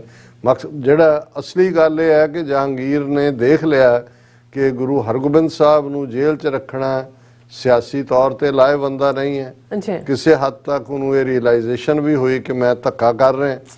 ਔਰ ਨਾਲ ਦੀ ਨਾਲ ਜਿਹੜਾ ਗੁਰੂ ਸਾਹਿਬ ਦਾ ਉਹਨਾਂ ਸਾਰਿਆਂ 52 ਨੂੰ ਰਿਲੀਜ਼ ਕਰਵਾਉਣਾ ਇਹ ਕੋਈ ਛੋਟਾ ਕੰਮ ਨਹੀਂ ਹੈ। ਔਰ ਜਿਵੇਂ ਇੱਕ ਵੀਰ ਨੇ ਲਿਖਿਆ ਕਿ ਹੱਦ ਹੋ ਗਈ, ਜਿਹੜੇ 6ਵੇਂ ਪਾਤਸ਼ਾਹ ਦਾ ਚੋਲਾ ਫੜ ਕੇ ਗਵਾਲੀਅਰ ਦੀ ਕੈਦ ਤੋਂ ਬਾਹਰ ਆਏ, ਅੱਜ ਉਹਨਾਂ ਦੇ ਵਾਰਸਾਂ ਵੱਲੋਂ ਸਿੰਘਾਂ ਨੂੰ ਸਜ਼ਾ ਭੁਗਤਣ ਤੋਂ ਬਾਅਦ ਵੀ ਹਿੰਦੁਸਤਾਨ ਦੀਆਂ ਜੇਲ੍ਹਾਂ ਵਿੱਚ ਬੰਦੀ ਬਣਾ ਕੇ ਕੈਦ ਕੀਤਾ ਹੋਇਆ ਹੈ ਤੇ ਉਹ ਰਿਹਾ ਕਰਨ ਤੋਂ ਇਨਕਾਰੀ ਨੇ। ਹੁਣ ਜ਼ਾਹਰ ਹੈ ਇਹ ਸੈਂਟੀਮੈਂਟ ਐਕਸਪ੍ਰੈਸ ਕਰਨ ਵਾਲੇ ਵੀ ਅੱਜ ਸੋਸ਼ਲ ਮੀਡੀਆ ਦੇ ਉੱਤੇ ਕਾਫੀ ਸੀ, ਪਰ ਬਹੁਤ ਸਾਰੇ ਉਹ ਜਿਹੜੇ ਦੀਵੇ ਬਾਲੇ ਹੋਏ ਨੇ ਔਰ ਚੱਲ ਰਿਹਾ। ਔਰ ਬਿਲਕੁਲ ਪ੍ਰੀਤ ਬੇਣੀਪਾਲ ਜੀ ਦਾ ਮੈਸੇਜ ਵੀ ਬਿਲਕੁਲ ਠੀਕ ਹੈ। ਗੱਲ ਤਾਂ ਇੰਨੀ ਹੈ ਕਿ ਗੁਲਾਮੀ ਇਸੇ ਨੂੰ ਹੀ ਕਹਿੰਦੇ ਨੇ। ਬਿਲਕੁਲ। ਔਰ ਇੱਕ ਵੀਰ ਜਿਵੇਂ ਕਹਿੰਦਾ ਹੁੰਦਾ ਕਿ ਭਾਈ ਜਦੋਂ ਤੁਸੀਂ ਗੁਲਾਮ ਹੁੰਦੇ ਹੋ ਤੁਹਾਡੇ ਸ਼ਹੀਦ ਵੀ ਰੁਲਦੇ ਨੇ, ਤੁਹਾਡੇ ਜਿਉਂਦੇ ਬੰਕੇ ਵੀ ਜਿਹੜੇ ਨੇ ਉਹ ਵੀ ਰੁਲਦੇ ਨੇ, ਤੇ ਜਿਨ੍ਹਾਂ ਦੇ ਹੱਥ 'ਚ ਰਾਜ ਆਂਦਾ ਹੈ ਉਹਨਾਂ ਦਾ ਗੋਹਾ ਵੀ ਵਿਕਦਾ ਹੈ ਤੇ ਉਹਨਾਂ ਦਾ ਗਊ ਮੂਤਰ ਵੀ ਵਿਕਦਾ ਹੈ। ਹੁਣ ਇਹੀ ਗੁਲਾਮੀ ਤੇ ਆਜ਼ਾਦੀ ਦੀ ਲਾਈਨ ਇਹੀ ਹੈ। ਲੇਕਿਨ ਜਿਵੇਂ ਤੁਸੀਂ ਇਹ ਕਿਹਾ ਕਿ ਵੀ ਕਿਵੇਂ ਜਿਹੜਾ ਬਹੁ ਗਿਣਤੀ ਦਾ ਕਲਚਰ ਹੈ ਜਾਂ ਬਹੁ ਗਿਣਤੀ ਦੀ ਤਹਿਜ਼ੀਬ ਹੈ ਉਹ ਕਿਵੇਂ ਡੋਮੀਨੇਟ ਕਰਦੀ ਹੈ ਕਿ ਭਾਈ ਘੱਟ ਗਿਣਤੀਆਂ ਵੀ ਅਲਟੀਮੇਟਲੀ ਜਦੋਂ ਤੁਸੀਂ ਕਿਸੇ ਨੂੰ ਪਲੀਜ਼ ਕਰਨ ਤੇ ਆਉਂਦੇ ਹੋ ਤੁਸੀਂ ਉਹਨਾਂ ਦੀ ਤਰਜ਼ ਦੇ ਉੱਤੇ ਗੱਲ ਕਰ ਰਹੇ ਹੁੰਦੇ ਹੋ। ਹਾਲਾਂ ਜੇ ਅਸੀਂ ਦੀਵਾਲੀ ਜਿਹਦਾ ਸ਼ਾਰਟ ਲਫ਼ਜ਼ ਦੀਵਾਲੀ ਦੀਪਾਵਲੀ ਤੋਂ ਆਇਆ, ਦੀਪ ਦੀਵੇ ਨੂੰ ਕਹਿੰਦੇ ਨੇ, ਔਰ ਜ਼ਾਹਰ ਹੈ ਕਿ ਬਹੁ ਗਿਣਤੀ ਹਿੰਦੂਆਂ ਨੇ ਇਹਦਾ ਸੰਬੰਧ ਤੁਲਸੀ ਰਾਮਾਇਣ ਦੇ ਨਾਲ ਜੋੜ ਕੇ ਜਿਹੜਾ ਉਹ ਰਾਮਚੰਦਰ ਜੀ ਦਾ ਅਯੁੱਧਿਆ ਆਉਣਾ ਉਹਦੇ 'ਚ ਉਹਨਾਂ ਨੇ ਜਹਾਜ਼ ਤੇ ਆਏ ਸੀਗੇ ਉਡਣ ਖਟੋਲਾ, ਉਦੋਂ ਉਹਨਾਂ ਕੋਲ ਜਹਾਜ਼ ਵੀ ਸੀਗੇ, ਹੈਲੀਕਾਪਟਰ ਅੱਜ ਤਾਂ ਹੈਲੀਕਾਪਟਰ ਉਡਣ ਖਟੋਲਾ ਤਾਂ ਪਤਾ ਨਹੀਂ ਉਸ ਤੋਂ ਵੀ ਵਧੀਆ ਹੀ ਹੋਏਗਾ। ਔਰ ਉਸ ਦੇ ਨਾਲ ਜੋੜਤਾ ਕਿ ਜੀ ਅਯੁੱਧਿਆ ਦੀ ਨਗਰੀ ਨੇ ਦੀਵੇ ਬਾਲੇ। ਔਰ ਹੌਲੀ ਹੌਲੀ ਹੌਲੀ ਇਹ ਸਪਰੈਡ ਹੁੰਦਾ ਹੁੰਦਾ ਬਹੁਤ ਸਾਰਾ ਪਿਛਲੀਆਂ ਸਦੀਆਂ ਦੇ ਵਿੱਚ, ਖਾਸ ਤੌਰ ਤੇ 18ਵੀਂ 19ਵੀਂ ਸਦੀ 'ਚ 19ਵੀਂ ਸਦੀ 'ਚ ਖਾਸ ਤੌਰ ਤੇ ਜਦੋਂ ਇੱਕ ਕਲਚਰਲ ਰਿਵਾਈਵਲ ਦੀ ਗੱਲ ਆਈ ਜਿਸ ਨੂੰ ਜਿਹੜੇ ਹਿੰਦੂ ਸਭਿਅਤਾ ਦੀ ਗੱਲ ਕਰਨ ਵਾਲੇ ਸੇਂਟ ਔਰਬਿੰਦੋ, ਰਵਿੰਦਰਨਾਥ ਟੈਗੋਰ ਜਾਂ ਬਾਅਦ ਦੇ ਵਿੱਚ ਡਿਫਰੈਂਟ ਲੋਕ ਸਵਾਮੀ ਵਿਵੇਕਾਨੰਦ, ਰਾਮਕ੍ਰਿਸ਼ਨ ਪਰਮਹੰਸ, ਇਹ ਉਹ, ਔਰ ਤੁਰਦੇ ਤੁਰਦੇ फिर गांधी, टैगोर और सावरकर और लाजपत राय और ये सारे इन्हां ने हौली हौली इन्हां फैसटीवल्स नूं बिल्ट कीता, क्योंकि इन्हां नूं लगा कि साडी तां कोई पछाण ही नहीं है और है भी नहीं सी, क्योंकि ना तो कोई भारत नां दा देश सी, ना इस नां दी कोई सभ्यता जिहड़ी इंडस वैली सिविलाइजेशन भी असीं कहंदे आ, सिंधु घाटी दी सभ्यता, वो तो पंजाब दी सभ्यता सी। पहले सप्त सिंधु जिहदा नां सी, फिर उहदा मदर देश भी नां रहा। जे 10वें पातशाह दा असीं देखीए कि पटना शहर विखे भवलिओ तो बाद है कि मदर देश हमको ले आए, भांत भांत दाईयन दुलराए। सो पंजाब लफज पहली बार असीं इतिहासिक रिकॉर्ड च अकबर दे पीरीयड च देखते हैं। हालांकि फारसी जबान तो 10वीं 11वीं सदी च इंट्रोड्यूस हो गई सी दिल्ली दे विच, लेकिन इस खिते दे लई 5 दरियावां दे नाल आब नाल जोड़ के फारसी दा लफज पंजाब ये अकबर दे पीरीयड दे विच सरकारी रिकॉर्ड च अपीयर हुंदा है और उस तो बाद ये इवें ही जिहड़ा वो अगे वधदा है।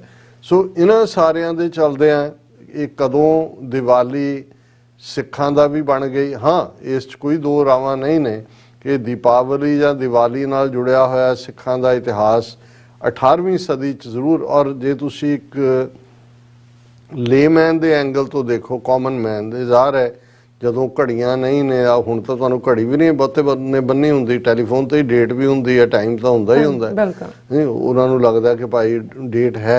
लेकिन एक पीरीयड जदों मौसमां दे नाल बदले होए दिन, ईवन दिन कदों चढ़िया है, सूरज दा जां मौसम की है, पूरब दा ठक्का वग रहा है, किधर नूं हवा दा रुख है, की आउण वाला है, वो सारे फिर धुप घड़ी उहदे चों निकलदी है।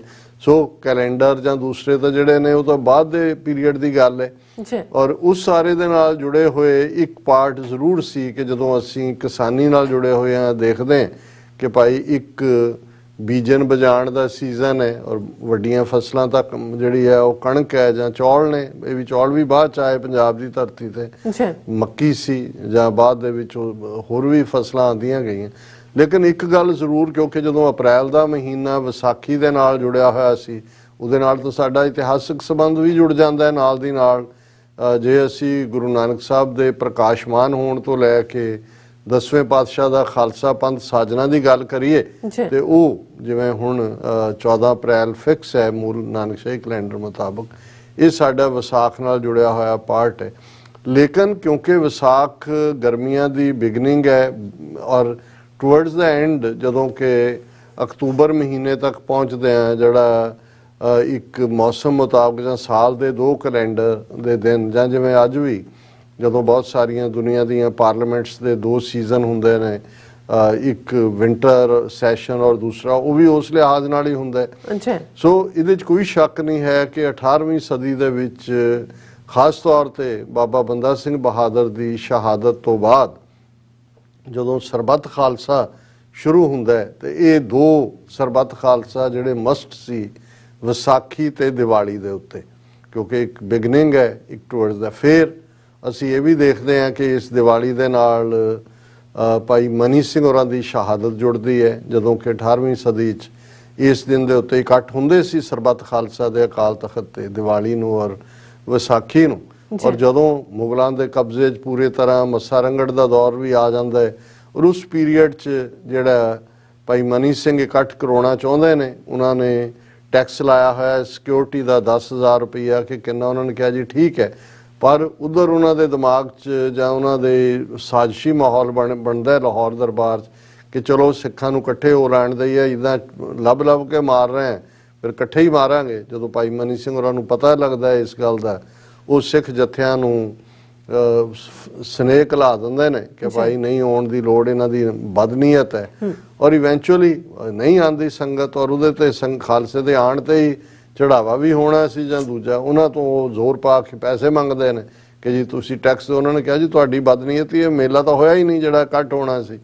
और इस चों ही जिहड़ा हालां बहुत सारे जिहड़े कोऑपरेट करन वाले सिख लाहौर च सी, जिहड़े मिल वरतनीय सी, उन्होंने कहा असीं तां भाई मनी सिंह उन्होंने सोने नाल तोल के दे सकते हैं कि भाई उन्हों की जान बचे। उन्होंने कहा नहीं, जदों असीं अणख जां गैरत की गल करते हैं, ये दिन इंपॉर्टेंट ने, असीं सारे परिवारों की सुख मंगते हैं। अज सारे सिख परिवार भी गुरुद्वारियां च जाके दीवा भी जगाउणगे, अरदास भी करनगे, कोई अपने घर च ही जिहड़ा ਅਰਦਾਸ ਕਰ ਰਹੇ ਹੋਣਗੇ। ਹਰ ਕੋਈ ਪਰਿਵਾਰਾਂ ਦੀ ਸੁੱਖ ਸ਼ਾਂਤੀ ਮੰਗਦਾ ਹੈ। ਅਸੀਂ ਵੀ ਬਚਪਨ 'ਚ ਘਰਾਂ 'ਚ ਸਫਾਈਆਂ, ਦੂਜੇ ਦੀਵਾਲੀ, ਪਟਾਕੇ, ਉਹਦੇ ਨਾਲ ਜੁੜਿਆ ਹੋਇਆ ਸਭ ਕੁਝ ਹੈ। ਪਰ ਵਕਤ ਪਾ ਕੇ ਜਦੋਂ ਤੁਸੀਂ ਹਰ ਚੀਜ਼ ਬਾਰੇ ਸੋਚਣ ਲੱਗਦੇ ਹੋ ਤੇ ਫਿਰ ਇਸ ਗੱਲ ਦੀ ਸਮਝ ਆਉਂਦੀ ਹੈ ਕਿ ਵੀ ਇਹਨਾਂ ਦੇ ਨਾਲ ਕਿੰਨਾ ਕੁਝ ਸਾਡਾ ਗੈਰਤ ਦਾ ਜੁੜਿਆ ਹੋਇਆ ਹੈ। ਇਹ ਮਹਿਜ਼ ਇੱਕ ਦੀਵੇ ਬਾਲਣ ਤੱਕ ਜਾਂ ਮੋਮਬੱਤੀਆਂ ਜਾਂ ਮਿਠਾਈ ਦਾ ਡੱਬੇ ਲੈ ਕੇ ਜੋ ਢੇਰ ਲਾਇਆ ਹੋਏਗਾ ਸਾਰੇ ਪਾਸੇ, ਉਹਦੇ ਤੱਕ ਮਹਿਦੂਦ, ਉਹ ਠੀਕ ਹੈ, ਇੱਕ ਹਿੱਸਾ ਹੈ ਸੈਲੀਬ੍ਰੇਸ਼ਨ ਹਰ ਪਰਿਵਾਰ 'ਚ। ਸਾਨੂੰ ਤਾਂ ਕਹਿਣਗੇ ਤੁਸੀਂ ਤਾਂ ਘਰੋਂ ਕੱਢੇ ਹੋਏ ਹੋ, ਤੁਸੀਂ ਬਾਕੀਆਂ ਦਾ ਵੀ ਜਿਹੜਾ ਛਡਾਉਂਦੇ ਹੋ, ਚਲੋ ਉਹ ਵੀ ਮੰਨ ਲੈਂਦੇ ਹਾਂ ਗੱਲ। ਅਸੀਂ ਇਹ ਸਮਝਦੇ ਹਾਂ ਕਿ ਵੀ ਹਕੀਕਤ ਦੇ ਨਾਲ ਵੀ ਤਾਂ ਪਤਾ ਹੋਣਾ ਚਾਹੀਦਾ, ਜੁੜੇ ਹੋਣਾ ਚਾਹੀਦਾ ਕਿ ਭਾਈ ਇਹ ਸਾਰਾ ਪਾਰਟ ਕੀ ਹੈ। ਸੋ ਭਾਈ ਮਨੀ ਸਿੰਘ ਇਨਕਾਰ ਕਰਦੇ ਨੇ ਔਰ ਫਿਰ ਉਹਨਾਂ ਨੂੰ ਕਿਵੇਂ ਬੰਦ ਕੱਟ ਕੇ ਸ਼ਹੀਦ ਕੀਤਾ ਜਾਂਦਾ ਹੈ। ਸੋ ਉਹਨਾਂ ਦੀ ਸ਼ਹਾਦਤ ਵੀ ਦੀਵਾਲੀ ਦੇ ਨਾਲ ਜੁੜਦੀ ਹੈ। ਸੋ ਸਰਬੱਤ ਖਾਲਸਾ ਕਰਕੇ ਉਹਦੇ ਕਰਕੇ ਸਾਡਾ ਸੰਬੰਧ ਜੁੜਦਾ। ਪਰ ਅੱਜ ਦੇ ਦਿਨ ਕਿਸੇ ਨੇ ਇਸ ਇਤਿਹਾਸ ਨਾਲ ਤਾਂ ਨਹੀਂ ਜੋੜਨਾ। ਹੁਣ ਤੁਸੀਂ ਜਿੰਨੇ ਗੁਰਦੁਆਰਿਆਂ ਦੇ ਵਿੱਚ ਦੇਖੋਗੇ ਕੀਰਤਨ ਚੱਲ ਰਿਹਾ, ਮੈਂ ਹੈਰਾਨ ਸੀ ਕਿ ਮੰਜੀ ਸਾਹਿਬ ਜਿੱਥੇ ਮੇਨ ਸਟੇਜ ਲੱਗੀ ਅੱਜ, ਗਿਆਨੀ ਹਰਪ੍ਰੀਤ ਸਿੰਘ ਅਕਾਲ ਤਖਤ ਦੇ ਜਥੇਦਾਰ ਜਿਹੜੇ ਨੇ ਉਹ ਐਕਟਿੰਗ ਕਰ ਰਹੇ ਨੇ, ਬੈਠੇ ਐਕਟਿੰਗ ਹੀ ਨੇ। ਔਰ ਉਹਦੇ ਪਿੱਛੇ ਵੱਡਾ ਸਾਰਾ ਬੈਨਰ ਲੱਗਾ ਹੋਇਆ, ਦੀਵਾਲੀ ਦੀ ਰਾਤ ਦੀਵੇ ਬਾਲੀ ਹੈ। ਅੱਜ ਸਾਰੇ ਰਾਗੀ ਇਹੀ ਸ਼ਬਦ ਪੜ੍ਹ ਰਹੇ ਨੇ। ਔਰ ਮੈਂ ਕਿਹਾ ਵੀ ਇਹ ਦੇਖੋ ਕਿਵੇਂ ਬਹੁ ਗਿਣਤੀ ਤੁਹਾਡੇ ਰੀਅਲ ਮੈਸੇਜ ਨੂੰ ਖਾ ਜਾਂਦੀ ਹੈ। ਹੁਣ ਅਸੀਂ ਹਾਲਾਂਕਿ ਅਗਲੇ ਸੈਗਮੈਂਟ 'ਚ ਵੀ ਡਿਸਕਸ ਕਰਾਂਗੇ, ਪਰ ਮੈਂ ਜ਼ਿਆਦਾ ਅੱਗੇ ਨਾ ਜਾਵਾਂ। ਭਾਈ ਗੁਰਦਾਸ ਜੀ ਦਾ ਇਹ ਸ਼ਬਦ ਹੈ, ਇਸ ਸ਼ਬਦ ਦਾ ਦੀਵਾਲੀ ਦੀ ਰਾਤ ਨੂੰ ਦੀਵੇ ਬਾਲਣ ਨਾਲ ਕੋਈ ਤਾਲੁਕ ਨਹੀਂ ਹੈ। ਇਹ ਇੱਕ ਭਾਈ ਸਾਹਿਬ ਨੇ ਰਾਦਰੇ ਕਿਹਾ ਵੀ ਜਿਵੇਂ ਦੀਵਾ ਤੁਸੀਂ ਰਾਤ ਨੂੰ ਬਾਲਦੇ ਹੋ ਤੇ ਸਵੇਰ ਹੋਣ ਤੱਕ ਤੁਸੀਂ ਜਿੰਨੇ ਮਰਜ਼ੀ ਸਾਰੀ ਰਾਤ ਦੀਵੇ ਬਾਲਦੇ ਰਹੋ, ਉਹਦੇ 'ਚ ਤੇਲ ਪਾਈ ਜਾਓਗੇ, ਜਿਉਂ ਹੀ ਤੇਲ ਮੁੱਕ ਜਾਂਦਾ ਦੀਵਾ ਬੁੱਝ ਜਾਂਦਾ। ਸਵੇਰ ਹੋਈ, ਚਾਨਣ ਹੋਇਆ, ਦੀਵਿਆਂ ਦੀ ਦੁਨੀਆ ਮੁੱਕ ਗਈ। ਹੁਣ ਭਾਈ ਗੁਰਦਾਸ ਜੀ ਦੀ ਵਾਰ ਦਾ ਇਹ ਸ਼ਬਦ ਹੈ, ਦੀਵਾਲੀ ਦੀ ਰਾਤ ਦੀਵੇ ਬਾਲੀਅਨ, ਤਾਰੇ ਜਾਤ ਸਨਾਤ ਅੰਬਰ ਭਾਲੀਅਨ, ਫੁੱਲਾਂ ਦੀ ਬਾਗਾਤ ਚੁਣ ਚੁਣ ਚਾਲੀਅਨ, ਤੀਰਥ ਜਾਤੀ ਜਾਤ ਨੈਣ ਨਿਹਾਲੀਅਨ, ਹਰ ਚੰਦੌਰੀ ਝਾਤ ਵਸਾਏ ਉਚਾਲੀਅਨ, ਗੁਰਮੁਖ ਸੁਖ ਫਲ ਦਾਤ ਸ਼ਬਦ ਸੰਭਾਲੀਅਨ। ਹੁਣ ਮੈਸੇਜ ਹੈ ਭਾਈ ਸਾਹਿਬ ਦਾ ਕਿ ਭਾਈ ਜਿਹੜੇ ਰੱਬ ਦੇ ਬੰਦੇ ਨੇ, ਰੱਬ ਵੱਲ ਜਿਨ੍ਹਾਂ ਨੇ ਮੂੰਹ ਕੀਤਾ ਹੋਇਆ, ਗੁਰਮੁਖ ਨੇ, ਉਹ ਸ਼ਬਦ ਦੀ ਸੰਭਾਲ ਕਰਦੇ ਨੇ। ਸ਼ਬਦ ਦੇ ਨਾਲ ਇਹ ਕੇਂਦਰੀ, ਜਿਵੇਂ ਅਸੀਂ ਸ਼ਬਦ ਦੀ ਵਿਚਾਰ ਕਰਦੇ ਹਾਂ, ਰਹਾਉ ਦੀ ਤੁਕ ਨੂੰ ਸੈਂਟਰਲ ਨੁਕਤਾ ਰੱਖ ਕੇ ਡਿਸਕਸ ਕਰਦੇ ਹਾਂ। ਇਸ ਦਾ ਜਿਹੜੀ ਸਥਾਈ ਹੈ ਜਾਂ ਜਿਹੜਾ ਇਸ ਦਾ ਮੈਸੇਜ ਹੈ ਕਿ ਗੁਰਮੁਖ ਸੁਖ ਫਲ ਦਾਤ ਸ਼ਬਦ ਸੰਭਾਲੀਅਨ, ਕਿ ਗੁਰਮੁਖਾਂ ਨੂੰ ਗੁਰੂ ਨੇ ਬਖਸ਼ਿਸ਼ ਕਰਕੇ ਇਹ ਫਲ ਦਿੱਤਾ ਹੋਇਆ ਹੈ, ਇਹ ਫਰੂਟ ਦਿੱਤਾ ਹੈ ਕਿ ਉਹਨਾਂ ਨੇ ਸ਼ਬਦ ਦੀ ਸੰਭਾਲ ਕਰਨੀ ਹੈ, ਉਹਨਾਂ ਨੂੰ ਸ਼ਬਦ ਬਖਸ਼ਿਆ, ਉਹਨਾਂ ਨੇ ਸ਼ਬਦ ਨਾਲ ਜੁੜਨਾ ਹੈ। ਹੁਣ ਇਹ ਸ਼ਬਦ ਨੂੰ ਪਰਮਾਨੈਂਟ ਸੋਲੂਸ਼ਨ ਦੱਸ ਕੇ ਫਿਰ ਭਾਈ ਗੁਰਦਾਸ ਜੀ ਨੇ ਕਿਹਾ ਦੀਵਾਲੀ ਦੀ ਰਾਤ ਦੀਵੇ ਬਾਲੀਅਨ। ਕਿਆ ਵੇਖ ਲਓ, ਦੀਵਾਲੀ ਦੀ ਰਾਤ ਨੂੰ ਦੀਵੇ ਬਲਦੇ ਨੇ, ਬਲ ਕੇ ਬੁੱਝ ਜਾਂਦੇ ਨੇ, ਖਤਮ ਹੋ ਜਾਂਦੇ ਨੇ। ਤਾਰੇ ਜਾਤ ਸਨਾਤ ਅੰਬਰ ਭਾਲੀਅਨ, ਅਸਮਾਨ ਵੱਲ ਨਜ਼ਰ ਮਾਰੋ, ਅੱਡ-ਅੱਡ ਤਰ੍ਹਾਂ ਦੇ ਤਾਰੇ ਨੇ, ਅੱਡ-ਅੱਡ ਪਾਠ ਦੇ, ਲੇਕਿਨ ਜਿਉਂ ਹੀ ਸਵੇਰ ਹੁੰਦੀ ਹੈ ਤਾਰੇ ਉੱਡ ਜਾਂਦੇ ਨੇ, ਖਤਮ ਹੋ ਜਾਂਦੇ ਨੇ। ਫੁੱਲਾਂ ਦੀ ਬਾਗਾਤ ਚੁਣ ਚੁਣ ਚਾਲੀਅਨ, ਫੁੱਲਾਂ ਦੀ ਜਿਹੜੀ ਹੈ ਫੁਲਵਾੜੀ ਹੈ, ਉਸ ਦੇ ਵਿੱਚ ਤਰ੍ਹਾਂ ਤਰ੍ਹਾਂ ਦੇ ਫੁੱਲ ਨੇ। ਪਰ ਜਦੋਂ ਮਾਲੀ ਆਂਦਾ, ਉਸਨੇ ਕਿਤੇ ਉਹ ਫੁੱਲ ਦੇਣੇ ਨੇ, ਉਹਦੇ ਚੋਂ ਚੁਣ ਚੁਣ ਕੇ ਉਹਨਾਂ ਨੂੰ ਤੋੜ ਲੈਂਦਾ ਫੁੱਲਾਂ ਨੂੰ। ਇਵੇਂ ਹੀ ਅਸੀਂ ਦੇਖ ਰਹੇ ਹਾਂ ਵੀ ਫੁੱਲ ਜਿਹੜੇ ਨੇ, ਫੁੱਲਾਂ ਦੀ ਬਾਗਾਤ ਚੁਣ ਚੁਣ ਚਾਲੀਅਨ, ਜਿਹੜੇ ਫੁੱਲ ਕੱਲ ਤੱਕ ਬਗੀਚੇ ਦਾ ਹਿੱਸਾ ਸੀ, ਅੱਜ ਜਦੋਂ ਟੁੱਟ ਗਏ ਉਸ ਬਗੀਚੇ ਨਾਲੋਂ ਬਾਹਰ ਨੇ। ਤੀਰਥ ਜਾਤੀ ਜਾਤ ਨੈਣ ਨਿਹਾਲੀਅਨ, ਅਸੀਂ ਅੱਖਾਂ ਨਾਲ ਦੇਖਦੇ ਹਾਂ ਕਿ ਕਿਵੇਂ ਲੋਕ ਤੀਰਥਾਂ ਦੀ ਯਾਤਰਾ ਤੇ ਜਾਂਦੇ ਨੇ। ਨਿਹਾਲੀਅਨ ਹੁੰਦਾ ਦੇਖਣਾ, ਨਿਹਾਲਣਾ, ਕਿ ਭਾਈ ਕਿਵੇਂ ਹੋਂ ਪੰਧ ਨਿਹਾਲੀ, ਜਿਵੇਂ ਅਸੀਂ ਸ਼ਬਦ ਦੇ ਵਿੱਚ ਵੀ ਪੜ੍ਹਦੇ ਹਾਂ ਕਿ ਭਾਈ ਅਸੀਂ ਨਿਹਾਲਦੇ ਹਾਂ, ਦੇਖਦੇ ਹਾਂ। ਹਰ ਚੰਦੌਰੀ ਝਾਤ ਵਸਾਏ ਉਚਾਲੀਅਨ, ਇਹ ਵੀ ਇੱਕ ਹਿੰਦੂ ਥਾਟ ਹੈ ਕਿ ਸਪੇਸ ਦੇ ਵਿੱਚ ਜਿਹੜੀਆਂ ਨੇ ਉਹ ਜਿਹੜੇ ਹਰ ਚੰਦੌਰੀ ਹੈ, ਇਮੈਜਨਰੀ ਹੈਬਿਟੈਟ ਇਹਨੂੰ ਕਹਿੰਦੇ ਨੇ, ਕਿ ਜੀ ਉਹ ਹਰ ਚੰਦੌਰੀ ਪ੍ਰਗਟ ਹੋਈ, ਖਤਮ ਹੋ ਗਏ। ਉਹਨਾਂ ਨੇ ਕਿਹਾ ਜੀ ਉਹ ਵੀ ਆਉਂਦੀਆਂ ਨੇ, ਚਲੀਆਂ ਜਾਂਦੀਆਂ ਨੇ, ਪਰ ਗੁਰਮੁਖ ਸੁਖ ਫਲਦਾਤ ਸ਼ਬਦ ਸੰਭਾਲੀਅਨ, ਕਿ ਗੁਰਮੁਖ ਜਿਹੜੇ ਨੇ ਉਹ ਸ਼ਬਦ ਦੀ ਦਾਤ ਨਾਲ ਜੁੜਦੇ ਨੇ, ਇਸ ਸ਼ਬਦ ਦੇ ਫਲ ਨੂੰ ਉਹ ਸੰਭਾਲਦੇ ਨੇ। ਇਹੀ ਉਹਨਾਂ ਦੀ ਜ਼ਿੰਦਗੀ ਦਾ ਤੱਤ ਸਾਰ ਹੈ। ਪਰ ਹੁਣ ਜਿਵੇਂ ਜਦੋਂ ਰਾਗੀ ਪੜ੍ਹ ਰਹੇ ਹੁੰਦੇ ਨੇ ਮੈਜੋਰਟੀ ਕੀ ਸਾਰੇ ਹੀ ਇਹ ਮੈਸੇਜ ਲੈਂਦੇ ਨੇ, ਦੇਖੋ ਜੀ ਮਹਾਰਾਜ ਨੇ ਕਿਹਾ ਕਿ ਦੀਵਾਲੀ ਦੀ ਰਾਤ ਦੀਵੇ ਬਾਲਿਆ। ਹੁਣ ਭਾਈ ਗੁਰਦਾਸ ਜੀ ਦੀ ਬਾਣੀ ਨੂੰ ਅਸੀਂ ਉਸੇ ਰੁਤਬੇ 'ਚ ਦੇਖਦੇ ਹਾਂ, ਗੁਰਬਾਣੀ ਦੇ ਨਾਲ ਗਾਇਨ ਕੀਤੀ ਜਾਂਦੀ ਹੈ। ਔਰ ਈਵਨ ਜੇ ਮੰਜੀ ਸਾਹਿਬ ਦੀ ਬੈਕ ਤੇ ਇਹ ਜੇ ਹੁੰਦਾ ਕਿ ਗੁਰਮੁਖ ਸੁਖ ਫਲ ਦਾਤ ਸ਼ਬਦ ਸਮਾਲੀਅਨ, ਤੇ ਫਿਰ ਬਹੁਤਿਆਂ ਨੂੰ ਇਹ ਲੱਗਦਾ ਵੀ ਕਿ ਭਾਈ ਨਹੀਂ ਮੈਸੇਜ ਤਾਂ ਇਹ ਹੈ, ਸ਼ਬਦ ਦੇ ਨਾਲ ਜੁੜਨਾ।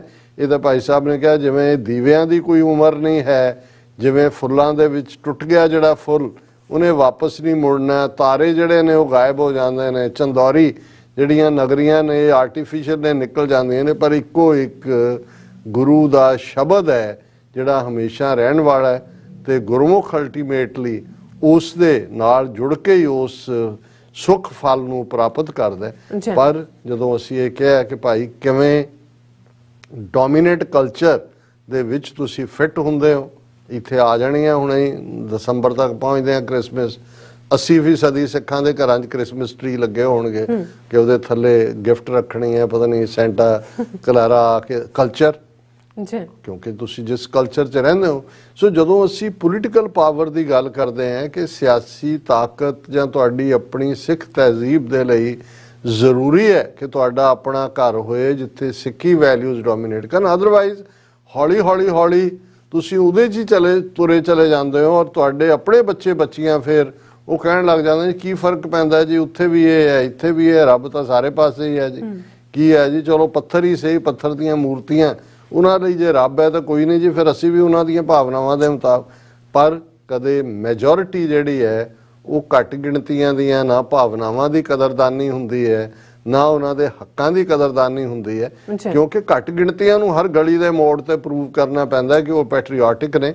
ਜੇ ਇਵੇਂ ਨਾ ਹੁੰਦਾ ਤੇ ਫਿਰ ਕੋਈ ਸਿੱਖ ਵੀਰ ਇਹ ਨਾ ਪੁੱਛ ਰਿਹਾ ਹੁੰਦਾ ਵੀ ਸਾਡੇ ਗੁਰੂ ਸਾਹਿਬਾਨ ਨੇ ਤਾਂ ਇਹਨਾਂ ਦੇ 52 ਰਾਜੇ ਜਿਹੜੇ ਕੋਈ ਸਿੱਖ ਨਹੀਂ ਸੀਗੇ ਕਿ ਭਾਈ ਉਹਨਾਂ ਨੂੰ ਛੁਡਾਉਣਾ ਸੀ, ਜ਼ਰੂਰੀ ਸੀ, ਉਹ ਤਾਂ ਪ੍ਰੀ ਕੰਡੀਸ਼ਨ ਰੱਖ ਕੇ ਛੁਡਵਾਏ।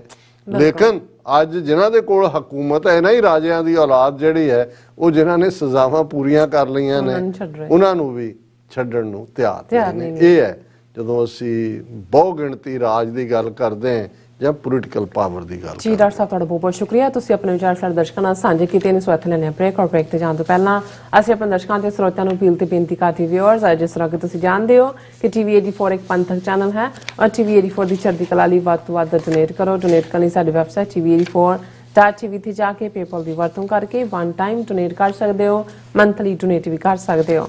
ਤੁਸੀਂ TV 84 ਦੇ ਨਾਮ ਤੇ ਚੈੱਕ ਬਣਾ ਕੇ ਸਾਨੂੰ ਮੇਲ ਵੀ ਕਰ ਸਕਦੇ ਹੋ ਸਾਡੇ ਇਸ ਪਤੇ ਤੇ 36-01 37th Avenue, Long Island City, New York 11101 USA, ਜਾਂ ਫਿਰ ਤੁਸੀਂ ਸਾਨੂੰ ਫੋਨ ਰਾਹੀਂ ਵੀ ਸੰਪਰਕ ਕਰ ਸਕਦੇ ਹੋ ਸਾਡੇ ਫੋਨ ਨੰਬਰ ਤੇ 5166191984। ਤੁਸੀਂ ਸਾਨੂੰ ਈਮੇਲ ਵੀ ਕਰ ਸਕਦੇ ਹੋ info@tv84.tv ਤੇ। ਅਸੀਂ ਤੁਹਾਡੇ ਤਹਿ ਦਿਲ ਤੋਂ ਸ਼ੁਕਰਗੁਜ਼ਾਰ ਹੋਵਾਂਗੇ। ਸਭ ਤੋਂ ਲੈਣਾ ਬ੍ਰੇਕ ਵਿਊਅਰਸ, ਤੁਸੀਂ ਸਾਨੂੰ ਇਸੇ ਤਰ੍ਹਾਂ ਬਣੇ ਰਹਿਣਾ। ਮਿਲਦੇ ਹਾਂ ਛੋਟੇ ਜਿਹੇ ਵਕਫੇ ਤੋਂ ਬਾਅਦ।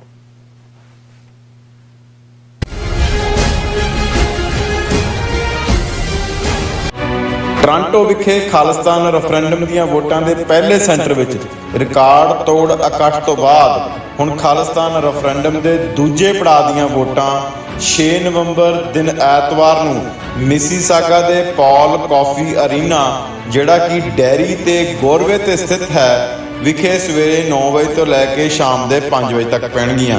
ਹੋਰ ਜਾਣਕਾਰੀ ਲਈ ਸੰਪਰਕ ਕਰੋ 437 423 2669। ਕੀ ਤੁਸੀਂ ਰੋਜ਼ਾਨਾ ਕੰਮ ਤੇ ਆਪਣਾ ਵਧੇਰੇ ਸਮਾਂ ਬਿਤਾਉਣ ਤੋਂ ਪਰੇਸ਼ਾਨ ਹੋ? ਆਪਣੀ ਪੂੰਜੀ ਨੂੰ ਕੰਮ ਤੇ ਲਗਾਓ, ਸਾਡੇ ਨਾਲ ਇਨਵੈਸਟ ਕਰੋ। ਅਸੀਂ ਤੁਹਾਡੀ ਪੂੰਜੀ ਤੋਂ ਤੁਹਾਡੇ ਲਈ ਵਧੇਰੇ ਪੈਸੇ ਬਣਾ ਸਕਦੇ ਹਾਂ। ਅਸੀਂ ਪ੍ਰਾਈਵੇਟ ਇਕੁਇਟੀ ਇਨਵੈਸਟਮੈਂਟ ਫਰਮ ਹਾਂ ਤੇ ਕਮਰਸ਼ੀਅਲ ਰੀਅਲ ਏਸਟੇਟ ਵਿੱਚ ਮਾਹਿਰ ਹਾਂ। Property management, leasing, asset management, commercial real estate investment ਵਿੱਚ ਸਾਰੀਆਂ ਸੇਵਾਵਾਂ ਲਈ ਅਮਰੀਕਾ ਭਰ ਵਿੱਚੋਂ ਤੁਸੀਂ ਸਾਡੇ ਤੱਕ ਪਹੁੰਚ ਕਰ ਸਕਦੇ ਹੋ। ਆਜ਼ਾਦ ਕਮਰਸ਼ੀਅਲ ਰੀਅਲਟੀ ਸਰਵਿਸਿਜ਼ ਤੇ Azad family trust, 701 North Port okay road, suite number 204, Houston, Texas. ਤੁਸੀਂ ਸਾਨੂੰ ਸਾਡੇ ਫੋਨ ਨੰਬਰ 7136861277 ਤੇ ਵੀ ਸੰਪਰਕ ਕਰ ਸਕਦੇ ਹੋ। Azad commercial realty services.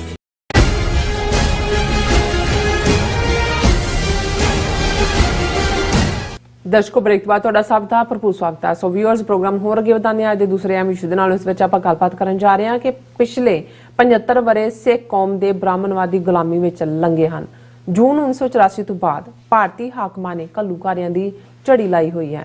ਜਦੋਂ ਸਿੱਖ ਕੌਮ ਆਪਣੀ ਆਜ਼ਾਦੀ ਲਈ ਲਹੂ ਦੇ ਦੀਵੇ ਬਾਲ ਰਹੀ ਹੋਵੇ, ਉਦੋਂ ਤਿਉਹਾਰਾਂ ਦੀ ਫੋਕੀ ਸ਼ਾਨੋ ਸ਼ੌਕਤ ਕਿਵੇਂ ਮਨ ਨੂੰ ਚੰਗੀ ਲੱਗਦੀ ਹੈ। ਸੋ ਇਸ ਬਾਰੇ ਆਪਾਂ ਗੱਲਬਾਤ ਕਰਨ ਜਾ ਰਹੇ ਹਾਂ। ਸੋ ਅਸੀਂ ਚਾਹਾਂਗੇ ਕਿ ਤੁਸੀਂ ਇਸੇ ਤਰ੍ਹਾਂ ਬਣੇ ਰਹਿਣਾ, ਦੇਖਣ ਸੁਣਨੇ ਲਿਖਣ ਲਈ ਤੁਹਾਡਾ ਸਭ ਦਾ ਬਹੁਤ ਬਹੁਤ ਧੰਨਵਾਦ। ਜੀ ਰਾਜ ਸਾਹਿਬ, ਕੀ ਕਹਿਣਾ ਚਾਹੋਗੇ? ਦੇਖੋ, ਲਹੂ ਦਾ ਦੀਵਾ ਜਦੋਂ ਅਸੀਂ ਇਹ ਲਫ਼ਜ਼ ਕਹਿੰਦੇ ਹਾਂ ਤਾਂ ਜ਼ਾਹਰ ਹੈ ਕਿ ਦੀਵੇ ਦੇ ਵਿੱਚ ਤਾਂ ਤੇਲ ਪੈਂਦਾ ਹੈ, ਘਿਓ ਦੇ ਵੀ ਦੀਵੇ ਹੁੰਦੇ ਨੇ। ਜਦੋਂ ਖੁਸ਼ੀ ਦੇ ਮੌਕੇ ਅਕਸਰ ਪੰਜਾਬੀ ਦਾ ਤਾਂ ਫਰੇਜ਼ ਵੀ ਇਹ ਬਣ ਗਿਆ ਜੀ, ਉਹਨਾਂ ਨੇ ਖੁਸ਼ੀ 'ਚ ਘਿਓ ਦੇ ਦੀਵੇ ਬਾਲੇ, ਕਿਉਂਕਿ ਘਿਓ 'ਚ ਖੁਸ਼ਬੂ ਵੀ ਹੁੰਦੀ ਹੈ। ਜੀ, ਇਹ ਵੱਖਰੀ ਗੱਲ ਹੈ ਕਿ এনवायरमेंट 'ਚ ਕਿੰਨਾ ਕਾਰਬਨ ਉਹ ਭੇਜਦੇ ਨੇ, ਇਹ ਵੱਖਰੀ ਗੱਲ ਹੈ। ਲੇਕਿਨ ਅਸੀਂ ਜਿੱਥੇ ਪਹਿਲੇ ਸੈਗਮੈਂਟ ਦੇ ਵਿੱਚ ਗੱਲ ਕੀਤੀ ਕਿ ਕਿਵੇਂ ਹੌਲੀ ਜਿਹੜੀ ਮੈਜੋਰਿਟੀ ਕਮਿਊਨਿਟੀ ਦਾ ਦਬਦਬਾ ਹੁੰਦਾ ਹੈ ਜਾਂ ਉਹਨਾਂ ਦਾ ਬੋਲਬਾਲਾ ਹੁੰਦਾ ਹੈ, ਉਹਨਾਂ ਦੀ ਤਹਿਜ਼ੀਬ ਹੁੰਦੀ ਹੈ, ਉਹਨਾਂ ਦਾ ਕਲਚਰ ਹੁੰਦਾ ਹੈ, ਉਹ ਹੌਲੀ ਘੱਟ ਗਿਣਤੀਆਂ ਵੀ ਅਡਾਪਟ ਕਰਦੀਆਂ ਨੇ। ਫਿਰ ਉਸੇ ਨੂੰ ਹੀ ਉਹ ਆਪਣੇ ਨਾਲ ਵੀ ਕਿਤੇ ਨਾ ਕਿਤੇ ਜੋੜ ਕੇ ਉਹਦੀ ਜਸਟੀਫਿਕੇਸ਼ਨ ਦੀ ਗੱਲ ਸ਼ੁਰੂ ਹੋ ਜਾਂਦੀ ਹੈ। ਪਿਛਲੇ ਦਿਨਾਂ 'ਚ ਮੈਂ ਦੇਖ ਰਿਹਾ ਸੀ ਕਿ ਵੀ ਅਲਮੋੜਾ, ਇਹ ਉੱਤਰਾਖੰਡ ਦਾ ਹੁਣ ਹਿੱਸਾ ਹੈ, ਕਿਸੇ ਵੇਲੇ ਯੂਪੀ ਦਾ ਹਿੱਸਾ ਸੀ। ਉਹਨਾਂ ਦਾ ਦੁਸਹਿਰਾ ਜਿਹੜਾ ਅਲਮੋੜਾ ਦਾ, ਉਸ ਨੂੰ ਯੂਨੈਸਕੋ ਨੇ ਆਪਣੇ ਹੈਰੀਟੇਜ ਜਿਹੜੇ ਫੈਸਟੀਵਲ ਨੇ ਉਹਨਾਂ ਦੇ ਵਿੱਚ ਪਾਇਆ ਹੋਇਆ ਔਰ ਉੱਥੇ ਅੱਡ ਤਰ੍ਹਾਂ ਦੀ ਰਾਮਲੀਲਾ ਕੀਤੀ ਜਾਂਦੀ ਹੈ। ਬਹੁਤ ਸਾਰੀਆਂ ਥਾਵਾਂ ਤੇ ਤਾਂ ਰਾਵਣ ਦੇ 10 ਸਿਰਾਂ ਵਾਲਾ ਰਾਵਣ ਔਰ ਇੱਕ ਕੁੰਭਕਰਨ ਤੇ ਮੇਘਨਾਥ, ਉਹਦੇ 2 ਭਰਾ, ਉਹਨਾਂ ਦੇ ਪੁਤਲੇ ਜਿਹੜੇ ਨੇ ਸਾੜੇ ਜਾਂਦੇ ਨੇ। ਲੇਕਿਨ ਇਹ ਜਿਹੜੀ ਅਲਮੋੜਾ ਦੀ ਉਹਨਾਂ ਦੀ ਰਾਮਲੀਲਾ ਹੈ, ਉਸ ਦੇ ਵਿੱਚ ਲਗਭਗ 100 ਦੇ ਕਰੀਬ ਹੋਰ ਪੁਤਲੇ, ਜਿਹਦੇ 'ਚ ਉਹਦੀ ਭੈਣ ਪਤਨੀ ਸਰੂਪਨਖਾ, ਤਾੜਕਾ, ਉਹਦੇ ਕਿੰਨੇ ਰਿਸ਼ਤੇਦਾਰਾਂ ਦੇ ਨਾਂ ਪਤਾ ਨਹੀਂ ਕਿੱਥੋਂ ਕੱਢੇ ਹੋਏ ਨੇ, ਉਹਨਾਂ ਦੇ ਵੀ ਹੁੰਦੇ ਨੇ। ਪਰ ਜਿਹੜੀ ਗੱਲ ਮੈਂ ਉਹਦੇ 'ਚ ਖਾਸ ਤੌਰ ਤੇ ਦੇਖੀ, ਉਹਨਾਂ ਨੇ ਦੱਸਿਆ ਜੀ ਕਿ ਫਲਾਂ ਜਿਹੜੇ ਬਾਜ਼ਾਰ ਨੇ ਜਾਂ ਫਲਾਂ ਤੇ ਪੁਤਲਾ ਫਲਾਣੇ ਦਾ ਬਣਦਾ ਹੈ, ਫਲਾਂ ਦੇ ਫਲਾਣੇ ਦਾ ਬਣਦਾ ਹੈ, ਤੇ ਉਹਦੇ 'ਚ 60-70% ਜਿਹੜੇ ਈਵਨ ਉਹ ਪੁਤਲੇ ਬਣਾਉਣ ਵਾਲੇ ਵੀ ਨੇ। ਔਰ ਜਿਹੜੇ ਫਿਰ ਉੱਥੇ ਜਦੋਂ ਇਹ ਦੁਸਹਿਰੇ ਦੇ ਮੌਕੇ ਅੱਡ ਸਾਜ਼ਾਂ ਦੇ ਨਾਲ ਜਾਂ ਦੂਜਿਆਂ ਦੇ ਨਾਲ ਉਹ ਆਉਂਦੇ ਨੇ, ਉਹਦੇ 'ਚ ਹੈ ਕਿ ਜੀ ਮੁਸਲਮਾਨਾਂ ਦੀ ਕਿੰਨੀ ਵੱਡੀ ਕੰਟਰੀਬਿਊਸ਼ਨ ਹੈ ਕਿ ਇਸ ਨੂੰ ਉਹਨਾਂ ਨੇ ਇਸ ਲੈਵਲ ਦੇ ਉੱਤੇ ਪਹੁੰਚਾਇਆ ਉਸ ਦੁਸਹਿਰੇ ਨੂੰ ਕਿ ਉਹ ਯੂਨੈਸਕੋ ਦਾ ਜਿਹੜਾ ਉਸ ਲਿਸਟ ਦੇ ਵਿੱਚ ਸ਼ਾਮਲ ਹੋਇਆ। ਔਰ ਉਹ 1934-35 ਦੇ ਵਿੱਚ ਹੀ ਜਿਹੜਾ ਲਾਸਟ ਉਸ ਦੀ ਐਂਟਰੀ ਮਿਲਦੀ।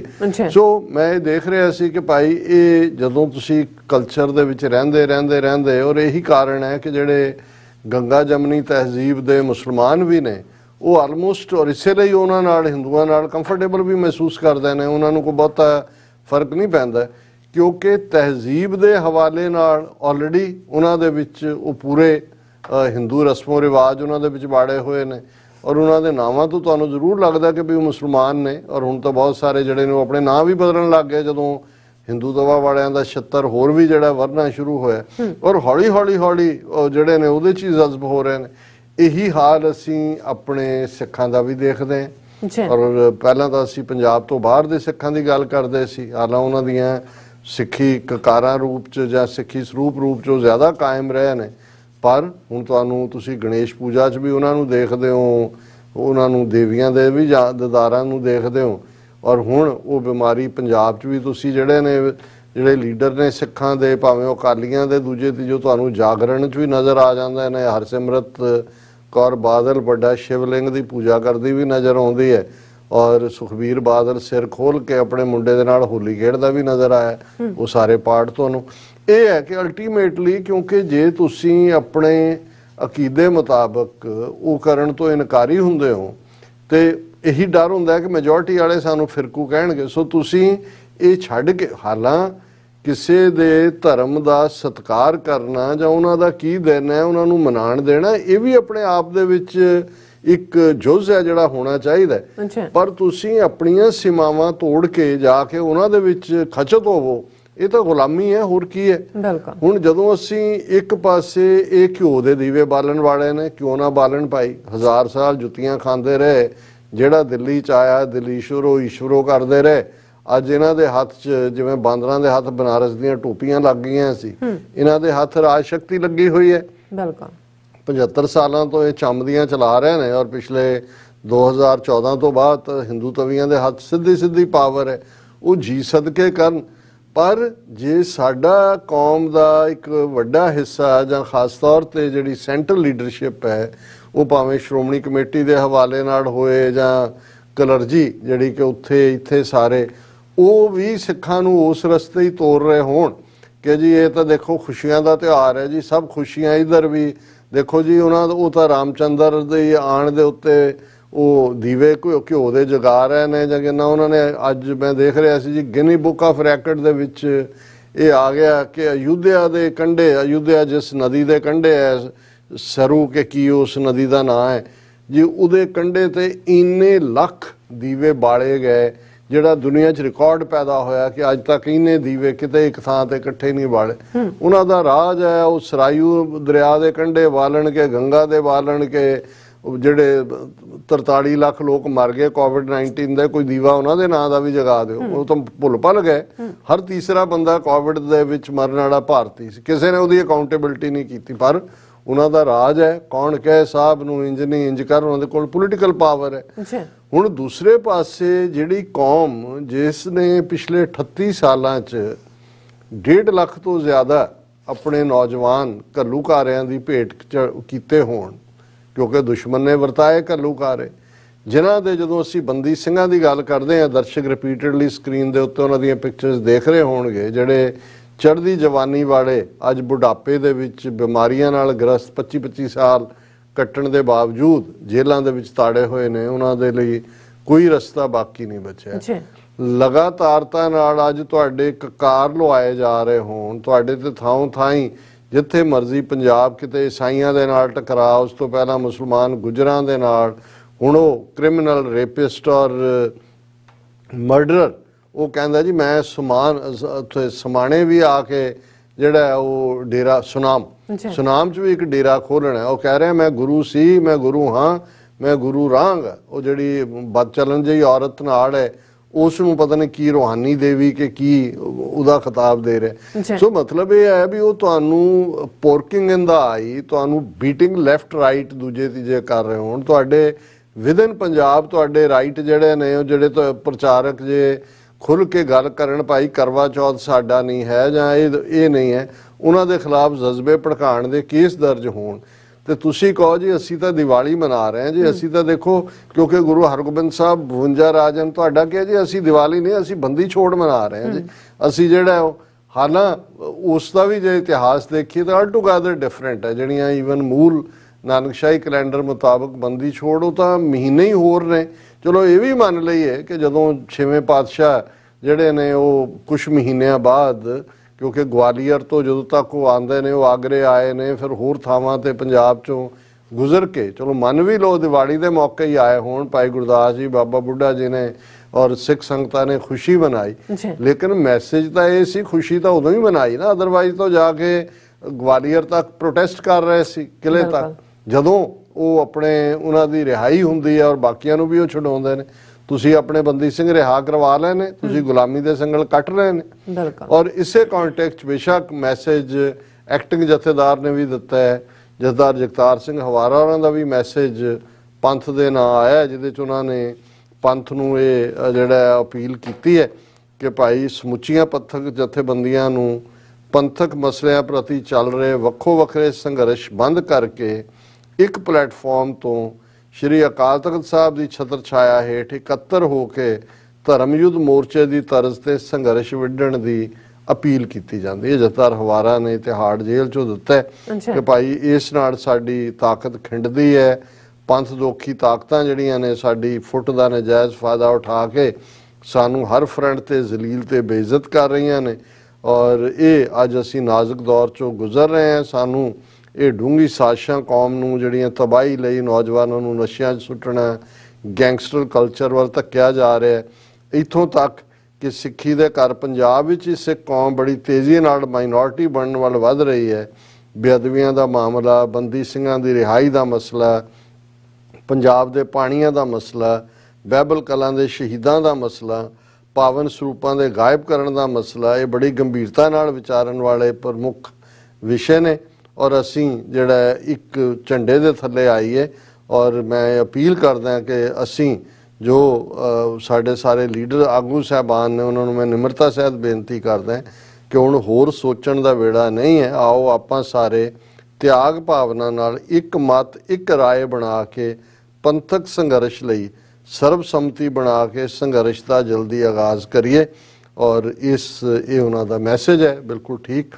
ਪਰ ਭਾਈ ਗਜਿੰਦਰ ਸਿੰਘ ਜਿਹੜੇ ਸਾਡੇ ਆਈਡੀਆਲੋਗ ਨੇ ਖਾਲਿਸਤਾਨੀ ਸੰਘਰਸ਼ ਦੇ, ਔਰ 20 ਸਤੰਬਰ 1982 ਨੂੰ ਜਦੋਂ ਕਿ 81 ਜਦੋਂ ਕਿ ਸੰਤ ਜਰਨੈਲ ਸਿੰਘ ਖਾਲਸਾ ਪਿੰਡਾਂ ਵਾਲਿਆਂ ਦੀ ਗ੍ਰਿਫਤਾਰੀ ਹੁੰਦੀ ਹੈ, ਉਸ ਤੋਂ ਠੀਕ 9 ਦਿਨ ਬਾਅਦ 29 ਸਤੰਬਰ ਨੂੰ ਉਹ ਹਵਾਈ ਜਹਾਜ਼ ਲਿਜਾ ਕੇ ਲਾਹੌਰ ਟਿਕਾ ਦਿੰਦੇ ਨੇ, ਸਟਰਗਲ ਨੂੰ ਇੰਟਰਨੈਸ਼ਨਲਾਈਜ਼ ਕਰਦੇ ਨੇ। ਔਰ ਇਹ ਸਾਰੇ ਵਰਿਆਂ 'ਚ ਉਹ 1981 ਤੋਂ ਲੈ ਕੇ ਹੁਣ ਤੱਕ ਇਹ ਉਹਨਾਂ ਦੇ ਜਲਾਵਤਨੀ ਦੇ ਵਰੇ ਨੇ। ਔਰ ਉਹਨਾਂ ਦੀ ਇੱਕ ਨਜ਼ਮ ਜਿਹੜੀ ਉਹਨਾਂ ਨੇ ਅੱਜ ਹੀ ਪੋਸਟ ਕੀਤੀ ਹੈ, ਮੈਨੂੰ ਲੱਗਾ ਕਿ ਭਾਈ ਅਸੀਂ ਜਦੋਂ ਕਹਿ ਰਹੇ ਹਾਂ ਵੀ ਇੱਕ ਪਾਸੇ ਮਿੱਟੀ ਦੇ ਦੀਵੇ ਜਗਾਉਣ ਵਾਲੇ ਨੇ, ਹਾਂਜੀ, ਨਾਲ ਨਾਲ ਰਾਗੀ ਸ਼ਬਦ ਪੜ੍ਹ ਰਹੇ ਨੇ, ਦੀਵਾਲੀ ਦੀ ਰਾਤ ਦੀਵੇ ਬਾਲੀਅਨ, ਪਰ ਦੂਸਰੇ ਪਾਸੇ ਜਿਨ੍ਹਾਂ ਕੌਮ ਦੇ ਸਪੁੱਤਰ ਸਪੁੱਤਰੀਆਂ ਨੇ ਲਹੂ ਦੇ ਦੀਵੇ ਬਾਲੇ ਆਪਣਾ ਰੱਤ ਚੁਆਈ ਹੈ ਤਾਂ ਕਿ ਕੌਮ ਦਾ ਆਉਣ ਵਾਲਾ ਕੱਲ ਸ਼ਾਨ ਮਤਾ ਹੋਏ, ਮਾਣ ਮਤਾ ਹੋਏ, ਗੁਲਾਮੀ ਦੇ ਸੰਗਲ ਕੱਟੇ ਜਾਣ। ਉਹਨਾਂ ਨੇ ਅੱਜ ਕੇ ਨਜ਼ਮ ਲਿਖੀ ਹੈ, ਦੀਵਾਲੀ ਮੈਂ ਕੀ ਮਨਾਵਾਂ, ਦੀਵਾਲੀ ਮੈਂ ਕੀ ਮਨਾਵਾਂ, ਦੀਵੇ ਮੈਂ ਕਿੱਥੇ ਬਾਲਾਂ, ਖੁਸ਼ੀਆਂ ਤੋਂ ਖਾਲੀ ਵਿਹੜੇ ਨੂੰ ਕਿਸ ਸ਼ੈ ਨਾਲ ਸਜਾਵਾਂ, ਦੀਵਾਲੀ ਮੈਂ ਕੀ ਮਨਾਵਾਂ। ਹਮ ਉਜੜੇ ਪੰਥ ਵਸੇ ਅਸਾਂ ਲਿਖਿਆ ਲਹੂ ਦੇ ਨਾਲ, ਡੁੱਲਿਆ ਨਹੀਂ ਹੈ ਹਮ ਉਜੜੇ ਪੰਥ ਵਸੇ ਅਸਾਂ ਲਿਖਿਆ ਲਹੂ ਦੇ ਨਾਲ, ਭੁੱਲਿਆ ਨਹੀਂ ਹੈ ਜਾਂਦਾ ਡੋਲਿਆ ਜੋ ਲਹੂ ਭਰਾਵਾਂ, ਦੀਵਾਲੀ ਮੈਂ ਕੀ ਮਨਾਵਾਂ। ਕਿ ਜਿਨ੍ਹਾਂ ਦਾ ਖੂਨ ਡੁੱਲਿਆ ਭਰਾਵਾਂ ਦਾ।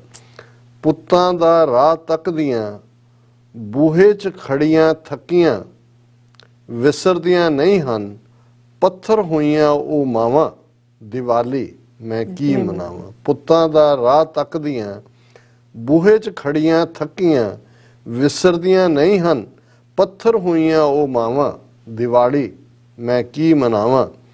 ਉਜੜੇ ਹਾਂ ਮੁੜ ਮੁੜ ਯਾਰੋ ਪਰ ਘਰ ਵਸਾ ਸਕੇ ਨਾ, ਲਹੂ ਦੇ ਦੀਵੇ ਬਾਲੇ ਬਨੇਰਿਆਂ ਤੇ ਆਪਣੇ, ਫਿਰ ਵੀ ਹਨੇਰਾ ਛਾਇਆ ਸਾਡੇ ਘਰ ਵੱਲ ਜਾਂਦੇ ਰਾਹਾਂ, ਦੀਵਾਲੀ ਮੈਂ ਕੀ ਮਨਾਵਾਂ।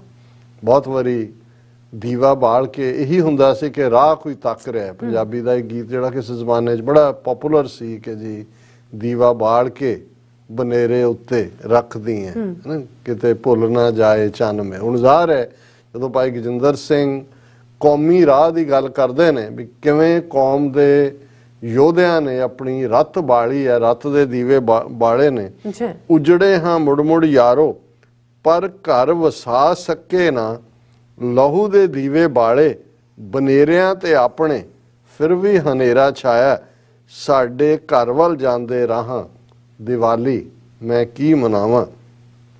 ਚਾਨਣ ਦੀ ਆਸ ਕਰਦੇ ਤੁਰੇ ਰਹੇ ਰੁਕੇ ਬਿਨ, ਹੋਪ ਹਨੇਰੇ 'ਚ ਵੀ ਹੁੰਦਾ ਹੈ ਕਿ ਅਲਟੀਮੇਟਲੀ ਜਿਵੇਂ ਕਹਿੰਦੇ ਨੇ ਕਿ ਭਾਈ light in the end of the tunnel, ਕਿ ਤੁਸੀਂ ਹਨੇਰੀ ਟਨਲ ਦੇ ਵਿੱਚੋਂ ਪਰ ਅਖੀਰ ਤੇ ਤੁਹਾਨੂੰ ਹੈ ਕਿ ਵੀ ਰੋਸ਼ਨੀ ਹੋਏਗੀ। ਜਾਂ ਅਸੀਂ ਕਹਿੰਦੇ ਹਾਂ ਕਿ ਹਰ ਕਾਲੀ ਬੋਲੀ ਹਨੇਰੀ ਰਾਤ ਦੀ ਵੀ ਸਵੇਰ ਹੁੰਦੀ, ਇਹੀ ਹੋਪ ਹੁੰਦੀ ਹੈ। ਚਾਨਣ ਦੀ ਆਸ ਕਰਦੇ ਤੁਰੇ ਰਹੇ ਰੁਕੇ ਬਿਨ, ਜੇਲਾਂ ਜੰਗਲਾਂ 'ਚ ਕੱਟੀਆਂ ਸਭ ਖੁਸ਼ੀਆਂ ਨਾਲ ਭਰਾਵਾਂ, ਦੀਵਾਲੀ ਮੈਂ ਕੀ ਮਨਾਵਾਂ। ਉਦਾਸ ਹਾਂ ਬੇਚੈਨ ਹਾਂ ਇੱਕ ਲਾਪੇ ਦੇ ਸੰਗ ਹਾਂ, ਖੁਸ਼ੀਆਂ ਦੇ ਗੀਤ ਕਿੱਥੋਂ ਯਾਰੋ ਮੈਂ ਲੱਭ ਲਿਆਵਾਂ, ਦੀਵਾਲੀ ਮੈਂ ਕੀ ਮਨਾਵਾਂ। ਹੁਣ ਆਰਟੀਫਿਸ਼ੀਅਲ ਖੁਸ਼ੀ ਤੁਸੀਂ ਚਾੜਨੀ ਹੈ ਆਪਣੇ ਤਾਂ ਚਾੜ ਲਓ, ਦੇਈ ਜਾਓ ਵਧਾਈਆਂ। ਭਰਿਆ ਸਵੇਰ ਦਾ WhatsApp ਵੀ ਭਰਿਆ ਹੈ, ਮੈਸੇਜ ਵੀ ਭਰੇ ਨੇ। ਮੈਂ ਕਿਹਾ ਵਾਹ ਵਾਹ ਖਾਲਸਾ ਪੰਥ, ਖੁਸ਼ੀਆਂ ਮਨਾਓ। ਚਾਨਣ ਦੀ ਆਸ ਕਰਦੇ ਤੁਰੇ ਰਹੇ ਰੁਕੇ ਬਿਨ, ਜੇਲਾਂ ਜੰਗਲਾਂ 'ਚ ਕੱਟੀਆਂ ਸਭ ਖੁਸ਼ੀਆਂ ਨਾਲ ਭਰਾਵਾਂ, ਦੀਵਾਲੀ ਮੈਂ ਕੀ ਮਨਾਵਾਂ। ਉਦਾਸ ਹਾਂ, ਬੇਚੈਨ ਹਾਂ, ਇਕਲਾਪੇ ਦੇ ਸੰਗ ਹਾਂ, ਖੁਸ਼ੀਆਂ ਦੇ ਗੀਤ ਕਿੱਥੋਂ ਯਾਰੋ ਮੈਂ ਲੱਭ ਲਿਆਵਾਂ। ਦੀਵਾਲੀ ਮੈਂ ਕੀ ਮਨਾਵਾਂ। ਅੱਛਾ ਦਰਦ ਦਰਦ ਚਾਰੇ ਪਾਸੇ, ਗੱਲਾਂ 'ਚ ਬੋਲ ਫਸਦੇ। ਦਰਦ ਦਰਦ ਚਾਰੋਂ ਪਾਸੇ, ਗੱਲਾਂ 'ਚ ਨਹੀਂ, ਗਲਾਂ 'ਚ ਬੋਲ ਫਸਦੇ। ਖੁਸ਼ੀ ਦੇ ਗੀਤ ਮਿੱਤਰੋ ਕਿਸ ਕਲਮ ਨਾਲ ਲਿਖਾਂ, ਕਿਹੜੇ ਗਲੇ ਨਾਲ ਗਾਵਾਂ। ਦੀਵਾਲੀ ਮੈਂ ਕੀ ਮਨਾਵਾਂ। ਦਰਦ ਦਰਦ ਚਾਰੇ ਪਾਸੇ, ਗਲਾਂ 'ਚ ਬੋਲ ਫਸਦੇ, ਕਿ ਗਲ ਦੇ ਵਿੱਚ ਫਸ ਜਾਂਦੀ ਹੈ, ਬੋਲ ਨਿਕਲਦਾ ਨਹੀਂ ਹੈ। ਅੱਛਾ ਦਰਦ ਦਰਦ ਚਾਰੇ ਪਾਸੇ, ਗਲਾਂ 'ਚ ਬੋਲ ਫਸਦੇ। ਖੁਸ਼ੀ ਦੇ ਗੀਤ ਮਿੱਤਰੋ ਕਿਸ ਕਲਮ ਨਾਲ ਲਿਖਾਂ, ਕਿਹੜੇ ਗਲੇ ਨਾਲ ਗਾਵਾਂ। ਦੀਵਾਲੀ ਮੈਂ ਕੀ ਮਨਾਵਾਂ। ਅੱਜ ਪਰਾਏ ਬਾਰ ਕਿੰਜ ਦੀਵੇ ਮੈਂ ਜਗਾਵਾਂ। ਆਪਣਾ ਤਾਂ ਘਰ ਹੈ ਨਹੀਂ, ਦੂਸਰੇ ਦੇ ਘਰ ਤਾਂ ਕੋਈ ਜਾ ਕੇ ਨਹੀਂ ਦੀਵੇ ਜਗਾਉਂਦਾ, ਬਿਲਕੁਲ ਆਪਣੇ ਘਰ ਦੇ ਉੱਤੇ ਹੀ ਜਗਾਉਂਦੇ ਨੇ ਬਨੇਰਿਆਂ ਤੇ। ਅੱਜ ਪਰਾਏ ਬਾਰ ਕਿੰਜ ਦੀਵੇ ਮੈਂ ਜਗਾਵਾਂ। ਆਪਣੇ ਘਰ ਜਗਾਵਾਂਗੇ ਜਦ ਮੁੜ ਕੇ ਆਵਾਂਗੇ। ਇਸ ਵਾਰ ਤਾਂ ਕੱਟ ਚੱਲੇ ਹਾਂ, ਜੇਲਾਂ ਜੰਗਲਾਂ ਗੁਫਾਵਾਂ। ਦੀਵਾਲੀ ਮੈਂ ਕੀ ਮਨਾਵਾਂ। ਅੱਜ ਪਰਾਏ ਬਾਰ ਕਿੰਜ ਦੀਵੇ ਮੈਂ ਜਗਾਵਾਂ। ਹੁਣ ਇਹ ਵੀ ਜਿਹੜੀ ਲਾਈਟ ਹੈ at the end of the tunnel, ਆਪਣੇ ਘਰ ਜਗਾਵਾਂਗੇ ਜਦੋਂ ਮੁੜ ਕੇ ਆਵਾਂਗੇ, ਕਿਉਂਕਿ ਐਗਜ਼ਾਈਲ ਚ ਜਲਾਵਤਨੀ ਚ। ਹਾਂ, ਆਪਣੇ ਘਰ ਜਗਾਵਾਂਗੇ ਜਦ ਮੁੜ ਕੇ ਆਵਾਂਗੇ। ਇਸ ਵਾਰ ਤਾਂ ਕੱਟ ਚੱਲੇ ਹਾਂ, ਜੇਲਾਂ ਜੰਗਲਾਂ ਗੁਫਾਵਾਂ। ਦੀਵਾਲੀ ਮੈਂ ਕੀ ਮਨਾਵਾਂ। ਅਖੀਰਲਾ ਉਹਨਾਂ ਦਾ ਕਪਲੇਟ ਹੈ। ਅੱਛਾ ਕੱਟੇ ਪਰਾਂ ਦੇ ਨਾਲ ਕਿੰਜ ਉੱਡਾਂ ਮੈਂ ਵਿੱਚ ਹਵਾਵਾਂ। ਕਿ ਖੰਭ ਤੁਹਾਡੇ ਕੱਟ ਦਿੱਤੇ ਆ, ਕਲਿਪ ਕੀਤੇ ਹੋਏ ਨੇ, ਕਲਿਪ ਦਾ ਵਿੰਗਸ। ਕੱਟੇ ਪਰਾਂ ਦੇ ਨਾਲ ਕਿੰਜ ਉੱਡਾਂ ਮੈਂ ਵਿੱਚ ਹਵਾਵਾਂ। ਪਰਾਂ 'ਚ ਤਾਣ ਆਣ ਦੇ, ਸਮਾਂ ਚੰਦਰਾ ਬੀਤ ਜਾਣ ਦੇ। ਇੱਕ ਦਿਨ ਤੋੜ ਕੇ ਪਿੰਜਰਾ, ਉੱਡਾਂਗੇ ਵਿੱਚ ਫਜ਼ਾਵਾਂ। ਦੀਵਾਲੀ ਮੈਂ ਕੀ ਮਨਾਵਾਂ। ਕੱਟੇ ਪਰਾਂ ਦੇ ਨਾਲ ਕਿੰਜ ਉੱਡਾਂ ਮੈਂ ਵਿੱਚ ਹਵਾਵਾਂ। ਕਿ ਮੈਨੂੰ ਪਿੰਜਰੇ 'ਚ ਵੀ ਹੈ ਤੇ ਖੰਭ ਵੀ ਸਾਡੇ ਕੱਟੇ ਹੋਏ ਨੇ, ਪਰ ਵੀ। ਪਰਾਂ 'ਚ ਤਾਣ ਆਣ ਦੇ, ਕਿ ਆਣ ਦੇ ਜ਼ਰਾ ਤਾਕਤ ਸਾਡੇ ਖੰਭਾਂ 'ਚ। ਪਰਾਂ 'ਚ ਤਾਣ ਆਣ ਦੇ, ਸਮਾਂ ਚੰਦਰਾ ਬੀਤ ਜਾਣ ਦੇ। ਇਹ ਟੈਰੀਬਲ ਟਾਈਮ ਜਿਹੜਾ ਹੈ ਜਦੋਂ ਬੀਤ ਗਿਆ। ਇੱਕ ਦਿਨ ਤੋੜ ਕੇ ਪਿੰਜਰਾ, ਉੱਡਾਂਗੇ ਵਿੱਚ ਫਜ਼ਾਵਾਂ। ਕਿ ਅਸਮਾਨਾਂ ਦੇ ਵਿੱਚ ਇੱਕ ਵਾਰ ਤਾਰੀਆਂ ਲਾਵਾਂਗੇ। ਦੀਵਾਲੀ ਮੈਂ ਕੀ ਮਨਾਵਾਂ। ਸੋ ਉਹਨਾਂ ਦਾ ਮੈਸੇਜ ਹੀ ਮੈਂ ਕਨਵੇ ਕੀਤਾ ਕਿ ਭਾਈ ਉਹ ਜਿਹਨੂੰ ਕਦੇ ਪ੍ਰੋਫੈਸਰ ਮੋਹਨ ਸਿੰਘ ਨੇ, ਉਹਨੇ ਤਾਂ ਵੱਖਰੇ ਅੰਦਾਜ਼ ਕਿਹਾ ਸੀ ਕਿ ਭਾਈ ਵਿੱਚ ਰੰਗ ਦੇ ਦੇਵੀ ਹੈ ਨਾਰ ਸਾਡੀ, ਵਿੱਚ ਜੰਗ ਦੇ ਦੇਵੀ ਕਟਾਰ ਸਾਡੀ। ਕਿ ਠੀਕ ਹੈ, ਜਦੋਂ ਅਸੀਂ ਰੰਗ 'ਚ ਦੀ ਦੁਨੀਆ 'ਚ ਹੋਈਏ ਫਿਰ ਤਾਂ ਤੁਹਾਡੀ ਸੈਲੀਬ੍ਰੇਸ਼ਨ ਹੋਰ ਹੈ, ਪਰ ਵਿੱਚ ਜੰਗ ਦੇ ਦੇਵੀ ਕਟਾਰ ਸਾਡੀ। ਜਦੋਂ ਅਸੀਂ ਜੰਗ ਦੇ ਮੈਦਾਨ 'ਚੋਂ, ਸੋ ਅਸੀਂ ਜੰਗ ਜਾਰੀ ਹੈ, ਪਰ ਅਸੀਂ ਆਪਣੀ ਆਜ਼ਾਦੀ ਦੇ ਲਈ ਜੂਝ ਰਹੇ, ਉਹਦੇ ਲਈ ਕੁਰਬਾਨੀਆਂ ਹੋਈਆਂ ਨੇ, ਉਹਦੇ ਲਈ ਸਾਡੇ ਬਹਾਦਰ ਸੂਰਮੇ ਜੇਲਾਂ 'ਚ ਬੰਦ ਨੇ। ਦੁਨੀਆ ਭਰ ਦੇ ਵਿੱਚੋਂ ਤੜਪ ਵੀ ਹੈ ਆਜ਼ਾਦੀ ਆਜ਼ਾਦੀ ਆਜ਼ਾਦੀ, ਔਰ ਉਹ ਵਕਤ ਬਹੁਤਾ ਦੂਰ ਨਹੀਂ ਹੈ। ਜਿਵੇਂ ਭਾਈ ਗਜਿੰਦਰ ਸਿੰਘ ਹੋਰਾਂ ਨੇ ਕਿਹਾ ਕਿ ਆ ਲੈਣ ਦਿਓ ਤਾਣ ਸਾਡੇ ਪਰਾਂ 'ਚ, ਅਸੀਂ ਤਾਂ ਸਣੇ ਪਿੰਜਰੇ ਹੀ ਉੱਡ ਜਾਣਾ। ਬਿਲਕੁਲ, ਸੋ ਨਾਈਸ ਜੀ। ਡਾਕਟਰ ਸਾਹਿਬ ਤੁਹਾਡਾ ਬਹੁਤ ਬਹੁਤ ਸ਼ੁਕਰੀਆ। ਸਾਥ ਲੈਣੇ ਬ੍ਰੇਕ। ਵਿਊਅਰਸ ਤੁਸੀਂ ਸਾਨੂੰ ਇਸੇ ਤਰ੍ਹਾਂ ਹੀ ਬਣੇ ਰਹਿਣਾ। ਮਿਲਦੇ ਹਾਂ ਛੋਟੇ ਜਿਹੇ ਬ੍ਰੇਕ ਤੋਂ ਬਾਅਦ।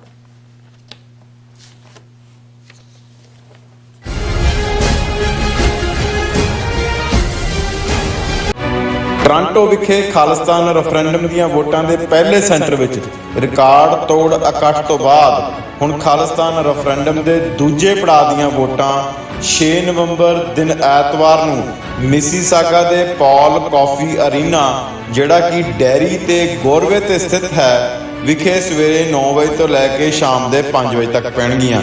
ਹੋਰ ਜਾਣਕਾਰੀ ਲਈ ਸੰਪਰਕ ਕਰੋ 437 423 2669।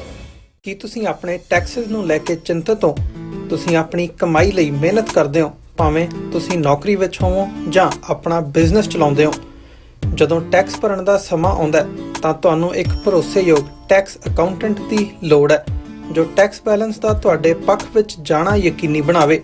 ਸਿਆਟਲ ਦੀ ਜਾਣੀ ਪਛਾਣੀ company Accurate accountants and Taxes ਤੁਹਾਡੀ ਸੇਵਾ ਵਿੱਚ ਹਾਜ਼ਰ ਹੈ। ਅਸੀਂ ਹਰ ਤਰ੍ਹਾਂ ਦੇ ਟੈਕਸ ਭਰਨ ਵਿੱਚ ਤੁਹਾਡੀ ਮਦਦ ਕਰਾਂਗੇ। ਟੈਕਸ ਸੰਬੰਧੀ ਕਿਸੇ ਵੀ ਤਰ੍ਹਾਂ ਦੇ ਸਵਾਲ ਲਈ ਅੱਜ ਹੀ ਸਾਡੇ ਤੱਕ ਪਹੁੰਚ ਕਰੋ। Accurate accountants and Texas.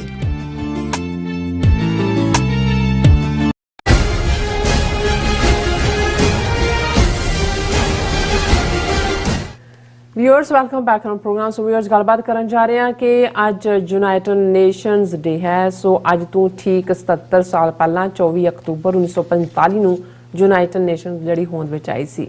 Ki United nations ਰੂਸ ਯੂਕਰੇਨ ਜੰਗ ਨੂੰ ਰੁਕਾਉਣ ਵਿੱਚ ਸਫਲ ਹੋਵੇਗੀ ਜਾਂ ਫਿਰ ਇਹ ਟਕਰਾਅ ਜਿਹੜਾ ਤੀਸਰੇ ਸੰਸਾਰ ਯੁੱਧ ਵਿੱਚ ਬਦਲ ਜਾਵੇਗਾ? ਸੋ ਇਸ ਬਾਰੇ ਆਪਾਂ ਗੱਲਬਾਤ ਕਰਨ ਜਾ ਰਹੇ ਹਾਂ।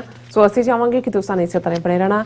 ਦੇਖਣ ਸੁਣਨ ਲਈ ਲਿਖਣ ਲਈ ਤੁਹਾਡਾ ਸਭ ਦਾ ਬਹੁਤ ਬਹੁਤ ਸ਼ੁਕਰੀਆ ਜੀ। ਡਾਕਟਰ ਸਾਹਿਬ ਕੀ ਵਿਚਾਰਾਂ ਨੇ? ਦੇਖੋ ਕਈ ਚੀਜ਼ ਡੇਟਸ ਕੋਇਨਸਾਈਡ ਕਰਦੀਆਂ ਨੇ। ਇੱਕ ਪਾਸੇ ਅਸੀਂ ਜ਼ਿਕਰ ਕਰਕੇ ਹਟੇ ਹਾਂ ਕਿ ਸਾਡੇ ਲਈ ਕਿਵੇਂ ਬੰਦੀ ਛੋੜ ਦਿਵਸ ਅਸਲ 'ਚ ਇੱਕ ਸਾਲ ਦੀ ਹੋਰ ਬੰਦੀ ਦੇ ਵਿੱਚ ਵਾਧਾ ਕਰਦਾ ਹੈ। ਹਰ ਸਾਲ ਜਦੋਂ ਇਹ ਦਿਨ ਆਉਂਦਾ ਹੈ ਤੇ ਤੁਸੀਂ ਪਿਛਲੇ 75 ਸਾਲ 15 ਅਗਸਤ 1947 ਤੋਂ ਕਾਊਂਟ ਕਰਦੇ ਹੋ ਕਿ ਭਾਈ ਇੱਕ ਸਾਲ ਸਾਡੀ ਬੰਦੀ ਦਾ ਹੋਰ ਵੱਧ ਗਿਆ। ਅੱਛਾ। ਪਰ ਅੱਜ 24 ਅਕਤੂਬਰ ਦਾ ਦਿਨ ਹੈ ਔਰ ਇਹ ਉਹ ਦਿਨ ਹੈ ਜਦੋਂ ਕਿ 77 ਸਾਲ ਪਹਿਲਾਂ 24 ਅਕਤੂਬਰ 1945 ਨੂੰ ਅੱਜ ਦੇ ਦਿਨ ਦੁਨੀਆ ਭਰ ਦੇ ਮੁਲਕਾਂ ਨੇ ਯੂਨਾਈਟਿਡ ਨੇਸ਼ਨਸ ਬਣਾਉਣ ਵਾਲਾ ਜਾਂ ਉਸ ਦਾ ਜਿਹੜਾ ਚਾਰਟਰ ਤਿਆਰ ਕੀਤਾ ਗਿਆ ਸੀ ਉਸ ਦੇ ਉੱਤੇ ਦਸਤਖਤ ਕੀਤੇ ਸੀ। ਸੋ ਇਹ ਅੱਜ ਦੇ ਦਿਨ ਨੂੰ ਯੂਨਾਈਟਿਡ ਨੇਸ਼ਨਸ ਡੇ ਕਿਹਾ ਜਾਂਦਾ ਹੈ। ਇਸ ਮੌਕੇ ਤੇ ਐਂਟੋਨੀਓ ਗੁਟਰੇਸ ਜਿਹੜੇ ਸੈਕਟਰੀ ਜਨਰਲ ਨੇ ਉਹਨਾਂ ਨੇ ਮੈਸੇਜ ਵੀ ਦਿੱਤਾ ਹੈ, ਉਹਦੀ ਵੀ ਅਸੀਂ ਗੱਲ ਕਰਾਂਗੇ। ਪਰ ਇਹ ਅਸੀਂ ਜਦੋਂ ਦੇਖਦੇ ਹਾਂ ਕਿ ਵੀ ਇਹ ਦਿਨ ਅਹਿਮੀਅਤ ਵਾਲਾ ਹੈ ਕਿਉਂਕਿ ਜਿਹੜਾ ਸੈਕੰਡ ਵਰਲਡ ਵਾਰ ਜਿਸ 1939 ਦੇ ਵਿੱਚ ਜਦੋਂ ਕਿ ਬਰਤਾਨੀਆ ਔਰ ਦੂਸਰੇ ਯੂਰਪੀਅਨ ਜਿਹੜੇ ਅਲਾਈਜ਼ ਸੀ ਉਹਨਾਂ ਨੇ ਨਾਜ਼ੀ ਜਰਮਨੀ, ਇਟਲੀ ਔਰ ਜਾਪਾਨ ਜਿਹੜੀਆਂ ਤਿੰਨ ਆਪਸੀ ਸਾਂਝ ਵਾਲੀਆਂ ਰਾਈਟ ਫੋਰਸਿਸ ਸੀ ਉਹਨਾਂ ਦੇ ਖਿਲਾਫ ਜੰਗ ਡਿਕਲੇਅਰ ਕੀਤੀ ਔਰ ਇਹ 1945 ਦੇ ਵਿੱਚ ਮੁੱਕਦੀ ਹੈ।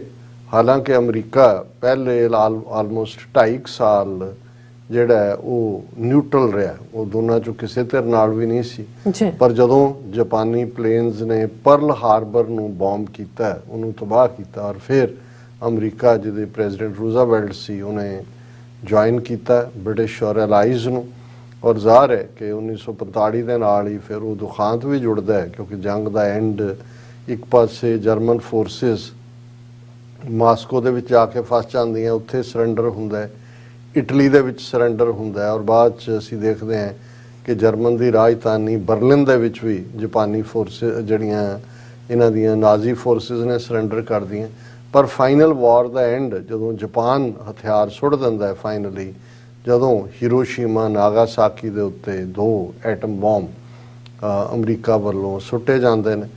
ਔਰ ਇਹ ਉਹ ਪੀਰੀਅਡ ਹੈ ਜਦੋਂ ਅਸੀਂ ਸੈਕੰਡ ਵਰਲਡ ਵਾਰ ਦੇ ਵਿਚਲੀ ਤਬਾਹੀ ਦਾ ਦੇਖੀਏ ਤੇ ਫਿਰ ਕਰੋੜਾਂ ਦੀ ਗਿਣਤੀ ਦੇ ਵਿੱਚ ਲੋਕ ਮਾਰੇ ਗਏ ਔਰ ਇਕੱਲੇ ਮਾਰੇ ਹੀ ਨਹੀਂ ਗਏ, ਕਿੰਨੇ ਡਿਸੇਬਲਡ ਹੋਏ, ਕਿਸੇ ਦੇ ਅੰਗ ਕੱਟੇ ਗਏ। ਔਰ ਜਿਹੜੇ ਜਦੋਂ ਅਸੀਂ atomic power Hiroshima Nagasaki atom bombs ਦੀ ਤਬਾਹੀ ਦੇਖਦੇ ਹਾਂ ਤੇ ਅੱਜ ਤੱਕ ਵੀ ਉਹ ਨਸਲਾਂ ਜਿਹੜੇ ਉਹਨਾਂ 'ਚ ਕੋਈ ਮਾੜੇ ਮੋਟੇ ਸਰਵਾਈਵ ਕੀਤੇ ਉਹਨਾਂ ਦੇ ਬੱਚੇ ਬੱਚੀਆਂ ਵਿੰਗੇ ਟੇਢੇ ਜੰਮਦੇ ਨੇ ਕਿਉਂਕਿ ਜਿਹੜੇ ਹੈਰੀਡਿਟਰੀ ਜਾਂ ਜਿਹਨੂੰ ਜੈਨੇਟਿਕ ਡਿਫੈਕਟਸ ਕਹਿੰਦੇ ਨੇ ਇਹ ਐਟਮ ਦੇ ਨਾਲ ਕੀ ਹੁੰਦੇ ਨੇ ਇਹ ਅੱਜ ਤੱਕ ਵੀ ਉੱਥੇ ਵੀ। ਔਰ ਇਸੇ ਤਰ੍ਹਾਂ ਜਿੱਥੇ ਨਿਊਕਲੀਅਰ ਐਕਸੀਡੈਂਟ ਹੋਏ ਜਿਵੇਂ ਚਰਨੋਬਿਲ 'ਚ ਹੋਇਆ ਸੀ ਰਸ਼ੀਆ 'ਚ, ਉੱਥੇ ਅੱਜ ਤੱਕ ਵੀ ਇਹੀ ਹਾਲ ਹੈ। ਸੋ ਇੱਕ ਵੱਖਰੀ ਕਹਾਣੀ ਹੈ। ਪਰ ਕਿਉਂਕਿ ਉਦੋਂ ਇਹਨਾਂ ਨੇ ਜਿਹੜੇ ਵਿਰੋਧੀ ਪਾਵਰ ਸੀ ਉਹ ਜਰਮਨ ਹੋਏ, ਜਾਪਾਨ ਹੋਏ, ਇਟਲੀ ਹੋਏ, ਉਹਨਾਂ ਨੇ ਹਥਿਆਰ ਸੁੱਟੇ। ਵੱਖਰੀ ਕਹਾਣੀ ਹੈ ਕਿ ਫਿਰ ਵਾਰ ਟ੍ਰਿਬਿਊਨਲ ਜਾਂ ਟ੍ਰਾਈਬਿਊਨਲ ਬਣੇ ਜਿਨ੍ਹਾਂ ਨੂੰ ਨਰਮਬਰਗ ਟ੍ਰਾਇਲ ਕਿਹਾ ਜਾਂਦਾ ਹੈ। ਔਰ ਬਹੁਤੇ ਜਿੱਥੇ ਜਿੱਥੇ ਟਿਕਾਣੇ ਸੀ ਇਟਾਲੀਅਨਸ ਦੇ ਜਾਂ ਨਾਜ਼ੀਆਂ ਦੇ ਜਿੱਥੋਂ ਆਰਡਰ ਕੱਢੇ ਗਏ ਸੀ ਉਹਨਾਂ ਥਾਵਾਂ ਦੇ ਉੱਤੇ ਹੀ ਉਹ ਮੁਕੱਦਮੇ ਚੱਲੇ। ਜਿਹੜੇ ਜੰਗੀ ਕੈਦੀ ਸੀ ਉਹਨਾਂ ਨੇ ਜਿਹੜੇ ਉਹਨਾਂ 'ਚ ਦੋਸ਼ੀ ਪਾਏ ਗਏ ਉਹਨਾਂ 'ਚੋਂ ਬਹੁਤ ਸਾਰਿਆਂ ਨੂੰ ਜਿਹੜੀ ਹੈ ਸਜ਼ਾਏ ਮੌਤ ਹੋਈ। ਬਹੁਤ ਸਾਰੇ ਨਾਜ਼ੀ ਲੁਕ ਛਿਪ ਕੇ ਇੱਧਰ ਉੱਧਰ ਵੀ ਚਲੇ ਗਏ, ਉਹਨਾਂ ਦੇ ਵਿੱਚ ਜ਼ਿਆਦਾ ਇੱਧਰ ਸਾਊਥ ਅਮਰੀਕਾ, ਅਰਜਨਟੀਨਾ ਜਾਂ ਦੂਸਰੇ 'ਚ ਲੁਕੇ, ਅਮਰੀਕਾ 'ਚ ਵੀ ਆ ਕੇ ਲੁਕੇ। ਫਿਰ ਉਸ ਕਿਸਮ ਦੇ ਵੀ ਸੀ ਜਿਨ੍ਹਾਂ ਨੂੰ ਜਿਹੜੀਆਂ ਜਿਹੜੇ ਪਰਸੀਕਿਊਟਡ ਲੋਕ ਸੀ ਉਹਨਾਂ ਦੀਆਂ ਅੱਗੋਂ ਜਥੇਬੰਦੀਆਂ ਬਣੀਆਂ, ਉਹ ਤਲਾਸ਼ ਕਰਦੇ ਰਹੇ ਕਿ ਵਾਰ ਕ੍ਰਿਮੀਨਲਸ ਨੂੰ ਸਜ਼ਾ ਦੇਣੀ ਹੈ ਔਰ ਉਹਨਾਂ ਨੂੰ ਫਿਰ ਉੱਥੋਂ ਚੁੱਕ ਕੇ ਵੀ ਲਿਜਾਇਆ ਗਿਆ। ਅਜੇ ਵੀ ਆ ਪਿਛਲੇ ਦਿਨਾਂ 'ਚ ਹੀ 102 ਸਾਲ ਦੇ ਇੱਕ ਬੁੱਢੇ ਬਾਬੇ ਨੂੰ ਸਜ਼ਾ ਮਿਲੀ ਹੈ ਜਿਹੜਾ ਨਾਜ਼ੀਆਂ ਦਾ ਗਾਰਡ ਸੀ।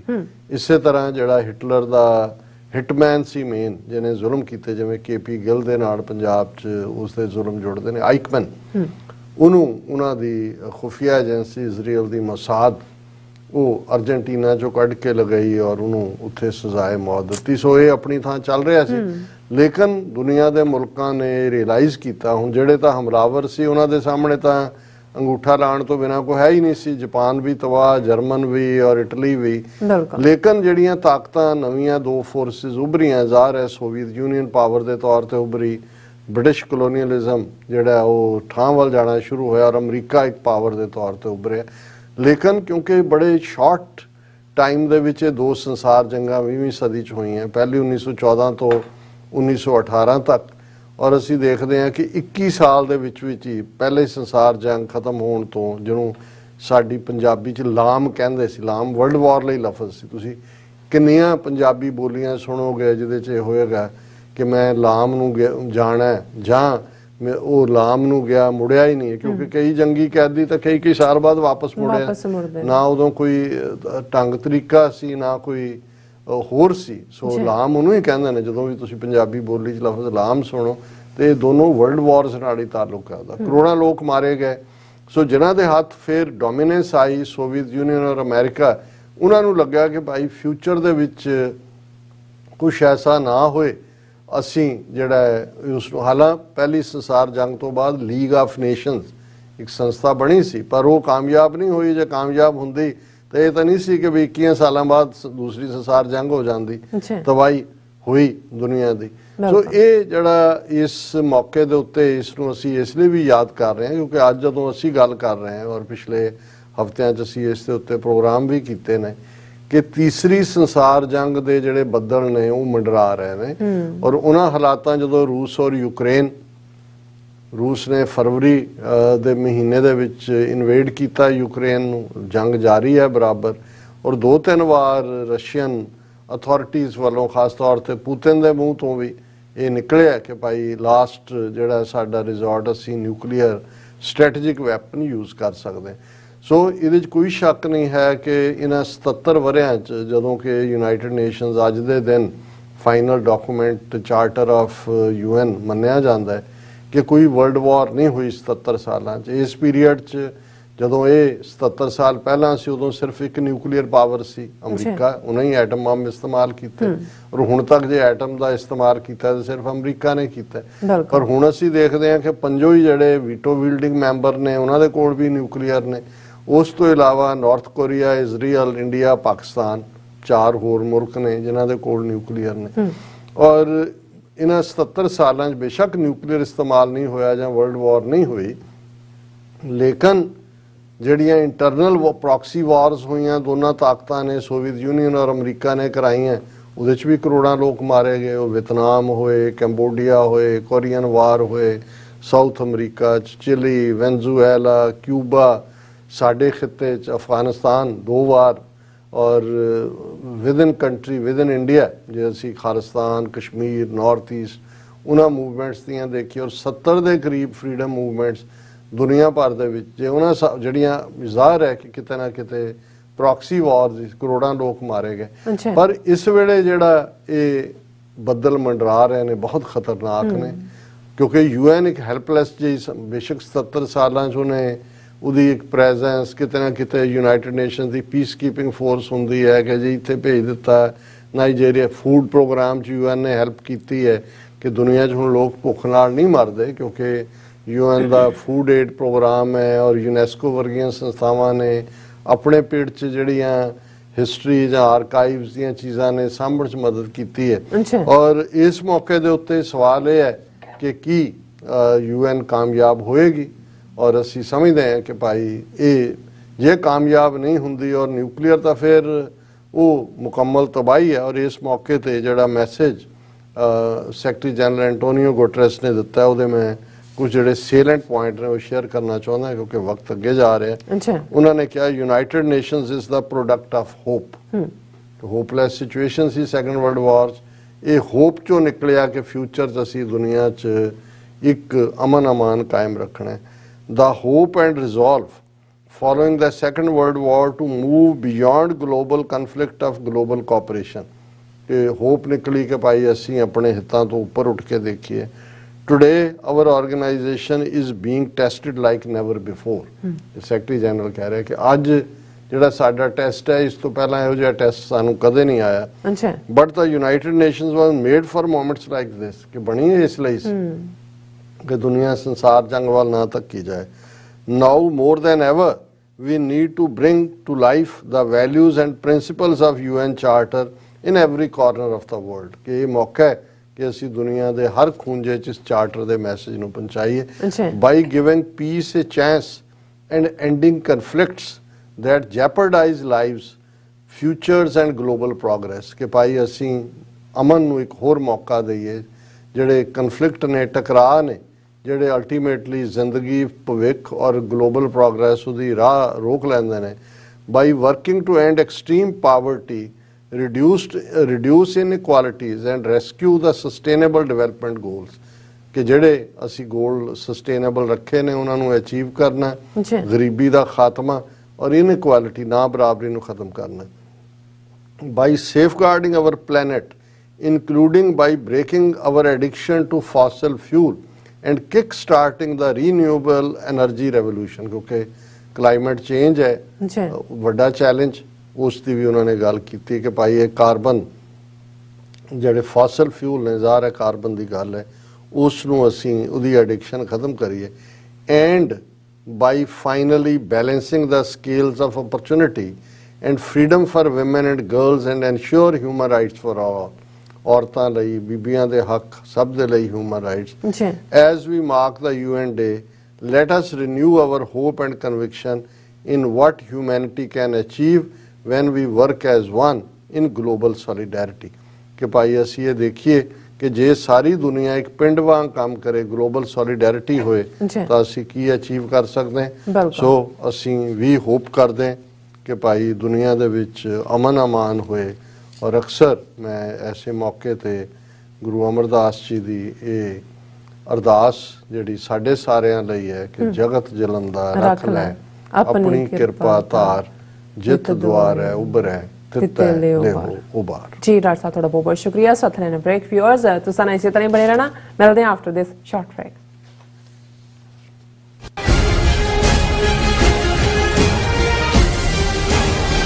ਇੱਕ ਓੰਕਾਰ, ਇੱਕ ਸ਼ਬਦ ਵੱਖਰਾ ਕਹਿਣਾ, ਇੱਕ ਓੰਕਾਰ, ਇਸ ਤਰ੍ਹਾਂ ਬੋਲਣਾ। ਸਾਡਾ ਇਹ ਨਿੱਕਾ ਜਿਹਾ ਉਪਰਾਲਾ ਹੈ ਕਿ ਅਸੀਂ ਸਾਰੇ ਖੁਦ ਧੰਨ ਸ਼੍ਰੀ ਗੁਰੂ ਗ੍ਰੰਥ ਸਾਹਿਬ ਜੀ ਦੀ ਬਾਣੀ ਦਾ ਸ਼ੁੱਧ ਉਚਾਰਨ ਕਰ ਸਕੀਏ। ਸਤਿਨਾਮ ਕਰਤਾ ਪੁਰਖ। ਪਰਿਵਾਰ ਵਿੱਚ ਬੈਠ ਕੇ ਇਸ ਪ੍ਰੋਗਰਾਮ ਨੂੰ ਦੇਖੀਏ ਤੇ ਆਪਣੇ ਪਰਿਵਾਰਾਂ ਨੂੰ ਗੁਰਬਾਣੀ ਨਾਲ ਜੋੜੀਏ। TV 84 ਤੇ ਹਰ ਰੋਜ਼ ਸ਼ਾਮ 6 ਵਜੇ ਤੋਂ 6:30 ਵਜੇ ਤੱਕ ਗੁਰਬਾਣੀ ਸੰਥਿਆ ਦਾ ਪ੍ਰਸਾਰਣ ਕੀਤਾ ਜਾਵੇਗਾ। ਟੋਰਾਂਟੋ ਵਿਖੇ ਖਾਲਿਸਤਾਨ ਰੈਫਰੈਂਡਮ ਦੀਆਂ ਵੋਟਾਂ ਦੇ ਪਹਿਲੇ ਸੈਂਟਰ ਵਿੱਚ ਰਿਕਾਰਡ ਤੋੜ ਇਕੱਠ ਤੋਂ ਬਾਅਦ ਹੁਣ ਖਾਲਿਸਤਾਨ ਰੈਫਰੈਂਡਮ ਦੇ ਦੂਜੇ ਪੜਾਅ ਦੀਆਂ ਵੋਟਾਂ 6 ਨਵੰਬਰ ਦਿਨ ਐਤਵਾਰ ਨੂੰ ਮਿਸੀਸਾਗਾ ਦੇ ਪੌਲ ਕਾਫੀ ਅਰੀਨਾ, ਜਿਹੜਾ ਕਿ ਡੈਰੀ ਤੇ ਗੋਰਵੇ ਤੇ ਸਥਿਤ ਹੈ, ਵਿਖੇ ਸਵੇਰੇ 9 ਵਜੇ ਤੋਂ ਲੈ ਕੇ ਸ਼ਾਮ ਦੇ 5 ਵਜੇ ਤੱਕ ਪੈਣਗੀਆਂ। ਹੋਰ ਜਾਣਕਾਰੀ ਲਈ ਸੰਪਰਕ ਕਰੋ 437 423 2669।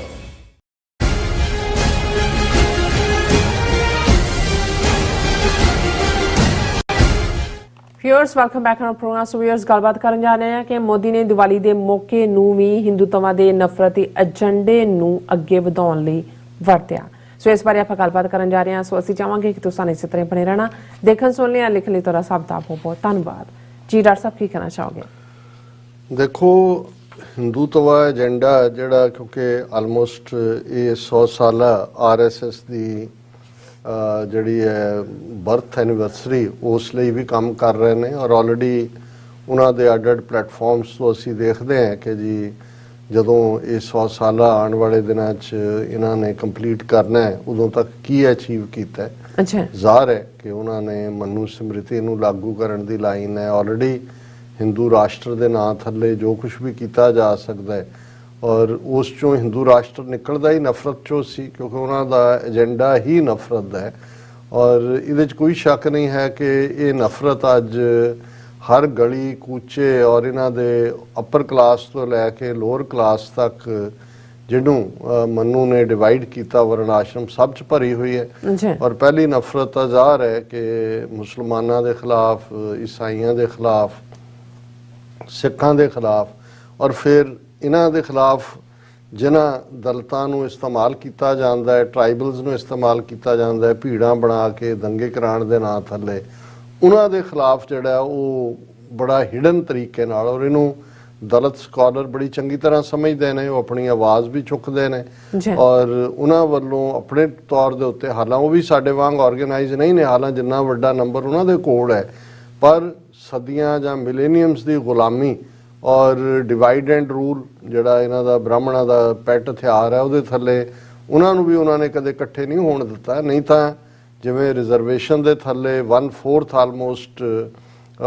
MP MLA ਹਰ ਸੂਬੇ ਹਰ ਸਟੇਟ 'ਚ ਨੇ, ਉਹ ਇੱਕ ਵੱਡੀ ਤਾਕਤ ਨੇ, ਪਰ ਕਿਉਂਕਿ ਉਹਨਾਂ ਨੂੰ ਜਨਰਲ ਸੀਟਾਂ ਰਾਹੀਂ ਜਿਹੜਾ ਉਹ ਜਨਰਲ ਪਾਪੂਲੇਸ਼ਨ ਚੁਣਦੀ ਹੈ, ਤਾਂ ਨਹੀਂ ਵੀ ਦਲਿਤ ਨੁਮਾਇੰਦੇ ਚੁਣਦੇ ਨੇ, ਸੋ ਉਹ ਵੀ ਜਿਹੜੇ ਨੇ ਉਹਨਾਂ ਦੇ ਖਾਤੇ 'ਚ ਭੁਗਤੇ ਨੇ। ਜਿਵੇਂ ਪੰਜਾਬ 'ਚੋਂ MP ਜਾਂ ਦੂਜੇ ਬਣ ਕੇ ਗਏ ਸਿੱਖ ਵੀ ਜਿਹੜੇ ਨੇ, ਉਹਨਾਂ ਨੂੰ ਇਹੀ ਡਰ ਰਹਿੰਦਾ ਵੀ ਸਾਨੂੰ ਕੋਈ ਫਿਰਕੂ ਨਾ ਕਹਿ ਦੇ, ਉਹ ਸਭ ਤੋਂ ਵੱਡਾ ਜਿਹੜਾ ਹੈ ਉਹ ਉਹਨਾਂ ਨੂੰ ਹੀ ਖੁਸ਼ ਕਰਨ ਤੇ ਲੱਗੇ ਹੁੰਦੇ ਨੇ। ਔਰ ਇਹ ਜਿਹੜਾ ਉਹਨਾਂ ਦਾ ਨਫ਼ਰਤੀ ਏਜੰਡਾ ਹੈ ਦੀਵਾਲੀ ਦੇ ਮੌਕੇ ਤੇ, ਕੀ ਹਮੇਸ਼ਾ ਉਹਨਾਂ ਦਾ ਰਹਿੰਦਾ ਹੀ ਹੈ, ਲੇਕਿਨ ਜਿਵੇਂ ਰਾਹੁਲ ਗਾਂਧੀ ਨੇ ਆਪਣਾ ਡਰਾਮਾ ਸ਼ੁਰੂ ਕੀਤਾ ਹੋਇਆ, ਸਾਡੇ ਲਈ ਤਾਂ ਉਹ ਹਾਲ ਇਹ ਹੈ ਕਿ ਭਾਈ ਬਿਟਵੀਨ ਦਾ ਰੌਕ ਐਂਡ ਦਾ ਸੀ, ਕਿ ਭਾਈ ਸਾਨੂੰ ਤਾਂ ਜੇ ਸਿੱਖਾਂ ਦੇ ਖਿਲਾਫ ਨਸਲਕੁਸ਼ੀ ਦੀ ਗੱਲ ਕਰੀਏ ਤੇ ਅਸੀਂ ਤਾਂ 47 ਤੋਂ ਬਾਅਦ ਕਾਂਗਰਸ ਦੀ ਹਕੂਮਤ ਹੀ ਸੀ, ਸੋ ਕਾਲਡ ਸੈਕੂਲਰ, ਨਹਿਰੂ, ਫਿਰ ਇੰਦਰਾ ਗਾਂਧੀ ਜਿਹਨੇ ਜੂਨ 84 ਘੱਲੂਘਾਰਾ ਵਪਰਾਇਆ, ਫਿਰ ਰਾਜੀਵ ਗਾਂਧੀ ਜਿਹਨੇ ਨਵੰਬਰ 84 ਦੀ ਸਿੱਖ ਨਸਲਕੁਸ਼ੀ,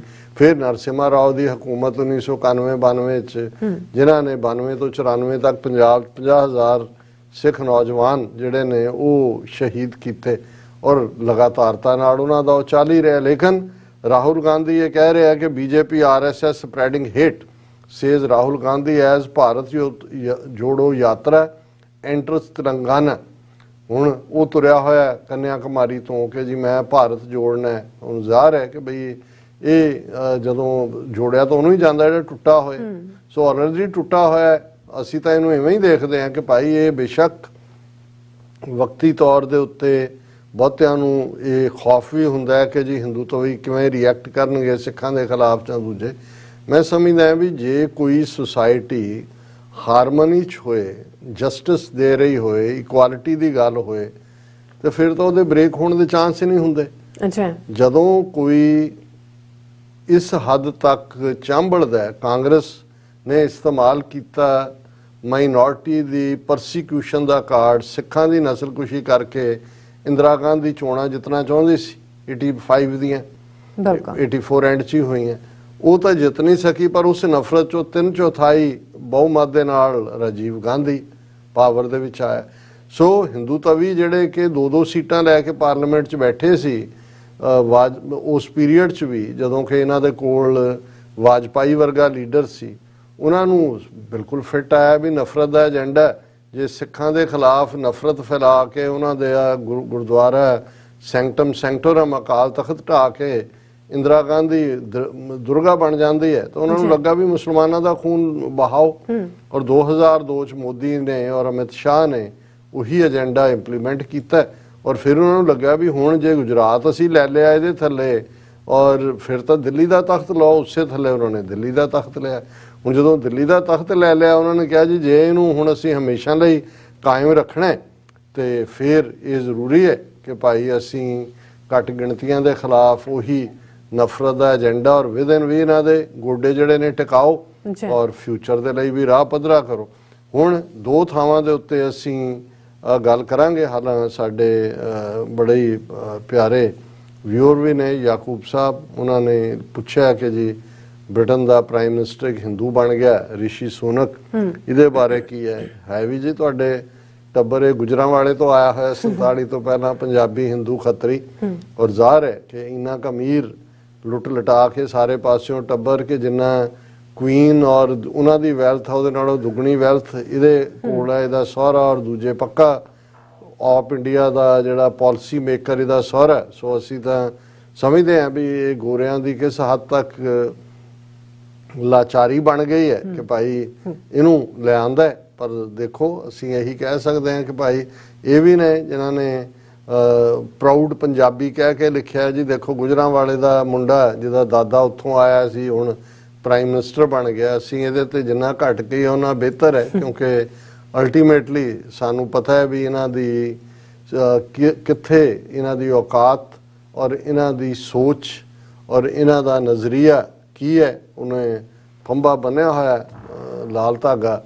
ਔਰ ਜ਼ਾਹਰ ਹੈ ਦੀਵਾਲੀ ਦੇ ਮੌਕੇ ਦੇ ਉੱਤੇ ਬਣਿਆ, ਔਰ ਸਾਰੇ ਹਿੰਦੂ ਤਾਂ ਵੀ ਇਹੀ ਕਹਿ ਰਹੇ ਨੇ ਜੀ ਇਹ ਤਾਂ ਇੰਗਲੈਂਡ 'ਚੋਂ ਦੀਵਾਲੀ ਦੀ ਗਿਫਟ ਆਈ। ਹਾਲਾਂ ਆਇਰਨੀ ਆਫ ਦਾ ਸਿਚੁਏਸ਼ਨ ਤੁਸੀਂ ਦੇਖੋ ਵੀ ਕਿੱਥੋਂ ਜਾ ਕੇ ਕਿੱਥੇ ਜਿਨ੍ਹਾਂ ਦੇ ਰਾਜ ਕਦੇ ਸੂਰਜ ਡੁੱਬਦਾ ਨਹੀਂ ਸੀ, ਅੱਜ ਉਹਨਾਂ ਨੂੰ ਇਸ ਕਿਸਮ ਦਾ ਜਿਹੜਾ ਬੰਦਾ ਉਹ ਲੀਡ ਕਰਨ ਲਈ ਮਿਲਿਆ। ਕਿਉਂਕਿ ਇਹ ਡਿਕਲਾਈਨ ਹੁੰਦਾ ਜਦੋਂ ਕਿਸੇ ਸਾਮਰਾਜ ਦਾ ਪਾਵਰ ਦਾ ਬ੍ਰਿਟਿਸ਼ ਐਮਪਾਇਰ ਡਿੱਗਦਾ ਡਿੱਗਦਾ ਡਿੱਗਦਾ ਕਿੱਥੇ ਡਿੱਗਿਆ ਔਰ ਹੁਣ ਮਤਲਬ ਕਿੱਥੇ ਜਾ ਕੇ ਪਹੁੰਚੇ ਨੇ। ਕੋਈ ਅਸੀਂ ਇਹ ਨਹੀਂ ਕਹਿਣਾ ਚਾਹੁੰਦੇ ਕਿ ਭਾਈ ਕੋਈ ਡਿਸਕ੍ਰਿਮੀਨੇਸ਼ਨ ਹੋਏ ਜਾਂ ਕੋਈ ਬਣ ਨਹੀਂ ਸਕਦਾ, ਪਰ ਸਾਨੂੰ ਪਤਾ ਹੀ ਹੁੰਦਾ ਆਪਣੀ ਜਿਹੜਾ ਜਿਣਸ ਦਾ ਜਿਹਨੂੰ ਕਹਿੰਦੇ ਨੇ ਕਿ ਭਾਈ ਉਹ ਕੀ ਹੁੰਦਾ ਵੀ ਕੁਮਾਰੀ ਨੂੰ ਆਪਣੇ ਭਾਂਡੇ ਦਾ ਪਤਾ ਹੁੰਦਾ ਨਾ। ਸੋ ਅਸੀਂ ਤਾਂ ਇਹਨਾਂ ਨਾਲ ਵਰਤਿਆ ਹੋਇਆ, ਸਾਨੂੰ ਪਤਾ ਹੈ ਕਿ ਭਾਈ ਮੱਕਾਰੀ। ਇੱਕ ਸਾਡੇ ਵੀਰ ਨੇ ਕਾਲ ਕੀਤਾ ਸੀ, ਉਹਨਾਂ ਨੇ ਕਿਹਾ ਜੀ ਤੁਸੀਂ ਕਿਹਾ ਕਿ ਬ੍ਰਾਹਮਣ ਦਾ ਸਭ ਤੋਂ ਪਾਵਰਫੁਲ ਹਥਿਆਰ ਭੰਬਲ ਭੂਸਾ ਹੈ, ਪਰ ਉਹਨੇ ਕਿਹਾ ਜੀ ਇਹ ਭੰਬਲ ਭੂਸਾ ਇਸ ਲਈ ਪੈਦਾ ਕਰਦੇ ਨੇ ਕਿ ਮਕਾਰ ਨੇ, ਸੋ ਇਹ ਹਥਿਆਰ ਮਕਾਰ ਹੈ। ਮੈਂ ਕਿਹਾ ਜੀ ਜੋ ਮਰਜ਼ੀ ਕਹੋ ਗੱਲ ਤਾਂ ਉਧਰ ਨੂੰ ਹੀ ਜਾਂਦੀ ਹੈ। ਹੁਣ ਇਹ ਮਕਾਰੀ ਵਾਲਾ ਵਰਤਾਰਾ ਕਿੱਥੇ ਲੈ ਕੇ ਜਾਏਗਾ ਇਹ ਵੱਖਰੀ ਗੱਲ ਹੈ, ਲੇਕਿਨ ਇਹਦੇ 'ਚ ਕੋਈ ਸ਼ੱਕ ਨਹੀਂ ਹੈ ਕਿ ਭਾਰਤੀਆਂ ਨੇ ਇਹਨੂੰ ਮਨਾਇਆ ਵੀ ਹੈ, ਮੋਦੀ ਨੇ ਵਧਾਈਆਂ ਵੀ ਦਿੱਤੀਆਂ ਹੈ, ਔਰ ਉਹ ਤਾਂ ਚਲੋ ਕਸਟਮਰੀ ਵੀ ਹੁੰਦਾ, ਲੇਕਿਨ ਮੋਦੀ ਨੇ ਨਾਲ ਦੀ ਨਾਲ ਦੀਵਾਲੀ ਦੇ ਮੌਕੇ ਕਾਰਗਿਲ ਪਹੁੰਚ ਗਿਆ। ਉਸ ਤੋਂ ਪਹਿਲਾਂ ਅਯੁੱਧਿਆ ਜਾ ਕੇ ਜਿਹੜੇ ਸਰਾਯੂ ਨਦੀ ਦੇ ਕੰਢੇ ਦੀਵੇ ਜਗਾਏ ਨੇ ਉਹਨੇ ਵੀ ਜਗਾਇਆ, ਤਾਂ ਉਹਨੇ ਕਿਹਾ ਜੀ Ayodhya reflection of great cultural heritage of India, ਕਿ ਜੀ ਅਸੀਂ ਗ੍ਰੇਟ ਕਲਚਰਲ ਉੱਥੇ ਵੀ ਜਿਹੜੇ ਮੰਦਰਾਂ ਨੂੰ ਇਹਨਾਂ ਨੇ ਮਸੀਤਾਂ ਦੇ ਉੱਤੇ ਕਬਜ਼ੇ ਕਰਕੇ ਬਣਾਉਣ ਦੀ ਲਾਈਨ ਹੈ ਜਾਂ ਕੀਤੀ ਹੈ। Speaking on the occasion of Deepavali, prime minister Modi cited the example of Ram temple Ayodhya ਜਿਹੜਾ ਮਸੀਤ 'ਚ ਆ ਕੇ ਬਣਾਇਆ, ਕਾਂਸ਼ੀ ਵਿਸ਼ਵਨਾਥ ਜਿਸ ਦੇ ਉੱਤੇ ਮਥੁਰਾ ਕਾਂਸ਼ੀ ਬਾਕੀ ਹੈ ਆਪਣਾ ਕਬਜ਼ਾ ਜਤਾ ਰਹੇ ਨੇ, ਕੇਦਾਰਨਾਥ ਐਂਡ ਮਹਾਕਾਲ ਲੋਕ ਪਤਾ ਨਹੀਂ ਮਹਾਕਾਲ ਕਿਹਦੇ ਮੰਦਿਰ ਦਾ ਉਦਘਾਟਨ, ਇਹ ਅਸੀਂ ਕਹਿੰਦਾ ਵੀ ਅਸੀਂ ਬਣਾ ਦਿੱਤੇ ਨੇ।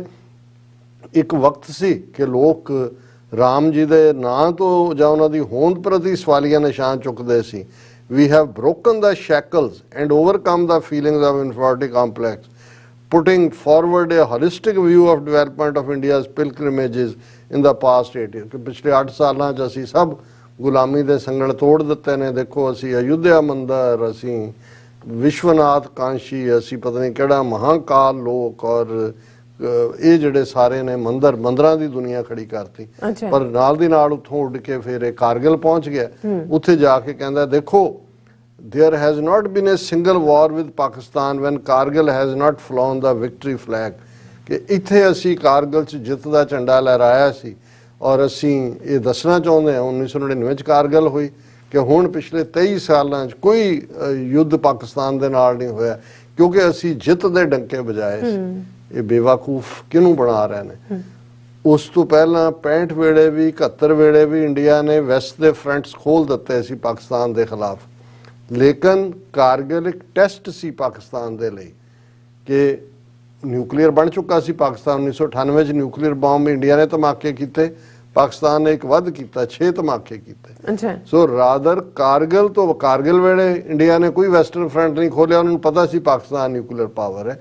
ਰਾਦਰ ਕਾਰਗਿਲ ਤੋਂ ਬਾਅਦ ਇੰਡੀਆ ਨੇ ਮੰਨ ਲਿਆ ਕਿ ਭਾਈ ਪਾਕਿਸਤਾਨ ਦੇ ਖਿਲਾਫ ਹੁਣ ਕੋਈ ਜੰਗ ਨਹੀਂ ਕਰ ਸਕਦੇ, ਕਿਉਂਕਿ ਪਾਕਿਸਤਾਨ ਨੇ ਕਿਹਾ ਸੀ ਕਿ ਭਾਈ ਅਸੀਂ ਜਿਹੜਾ ਉਹ ਜੇ ਸਾਡੇ ਕੋਲ ਕੋਈ ਆਪਸ਼ਨ ਨਾ ਬਚੀ ਤਾਂ ਸਾਡੀ ਆਪਸ਼ਨ ਨਿਊਕਲੀਅਰ। ਰਾਦਰ ਕਾਰਗਿਲ ਨੇ ਦੱਸ ਦਿੱਤਾ ਸੀ ਕਿ ਹੁਣ ਪਾਕਿਸਤਾਨ ਨੂੰ ਐਜ਼ ਏ ਸਟੇਟ ਇੰਡੀਆ ਤੋਂ ਘਬਰਾਉਣ ਦੀ ਲੋੜ ਨਹੀਂ ਹੈ, ਕਿਉਂਕਿ ਉਹਦੇ ਕੋਲ ਨਿਊਕਲੀਅਰ ਅਸਾਸੇ ਨੇ। ਔਰ ਜਿੰਨੀ ਫੋਰਨ ਪਾਲਿਸੀ ਪਾਕਿਸਤਾਨ ਦੀ ਉਹ ਅਮਰੀਕਾ ਪ੍ਰੈਸ਼ਰਾਈਜ਼ ਕਰ ਰਿਹਾ ਹੋਏ ਜਾਂ ਕੋਈ ਹੋਰ ਹੋਏ ਜਾਂ ਇਕਨੋਮਿਕਲ ਫਰੰਟ ਤੋਂ ਹੋਏ, ਉਹ ਇਸੇ ਲਈ ਹੈ ਕਿ ਪਾਕਿਸਤਾਨ ਦੇ ਨਿਊਕਲੀਅਰ ਅਸਾਸੇ ਖੋਏ ਜਾਣ, ਤਾਂ ਕਿ ਪਾਕਿਸਤਾਨ ਨੂੰ ਇੰਡੀਆ ਇਵੇਂ ਹੀ ਬਣਾ ਦੇ ਜਿਵੇਂ ਉਹਨਾਂ ਨੇ ਭੂਟਾਨ ਨੂੰ ਬਣਾਇਆ ਜਾਂ ਕਿਸੇ ਸਟੇਜ ਤੇ ਨੇਪਾਲ ਨੂੰ ਬਣਾਇਆ ਹੋਇਆ ਸੀ ਜਾਂ ਸ਼੍ਰੀਲੰਕਾ ਨੂੰ ਬਣਾਇਆ ਹੋਇਆ ਸੀ।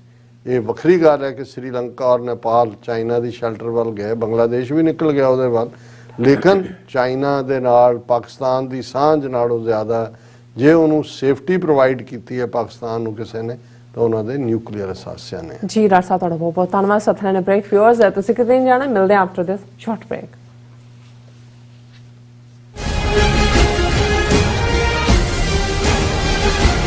ਕੀ ਤੁਹਾਨੂੰ 30, 40 ਜਾਂ 50 ਦਿਨ ਵੇਟ ਕਰਨੀ ਪੈ ਰਹੀ ਹੈ ਤੁਹਾਡੇ ਚੈੱਕ ਲਈ? ਫਿਰ ਬ੍ਰੋਕਰਾਂ ਪਿੱਛੇ ਭੱਜਦੇ ਫਿਰਦੇ ਹੋ ਪੈਸੇ ਲਈ, ਬਹੁਤ ਜ਼ਿਆਦਾ ਟਾਈਮ ਵੇਸਟ ਹੋ ਜਾਂਦਾ ਇੱਦਾਂ ਤਾਂ। ਜੇ ਤੁਸੀਂ ਅੱਜ ਹੀ ਪੈਸੇ ਲੈਣੇ ਤਾਂ ਬੌਬਟੇਲ ਨੂੰ ਕਾਲ ਕਰੋ। ਬੌਬਟੇਲ ਤੁਹਾਡੀਆਂ ਇਨਵੋਇਸਿਸ ਸੇਮ ਡੇ ਫੰਡ ਕਰ ਸਕਦੇ ਹਨ for a small fee, no contract, no reserve and no hidden fees।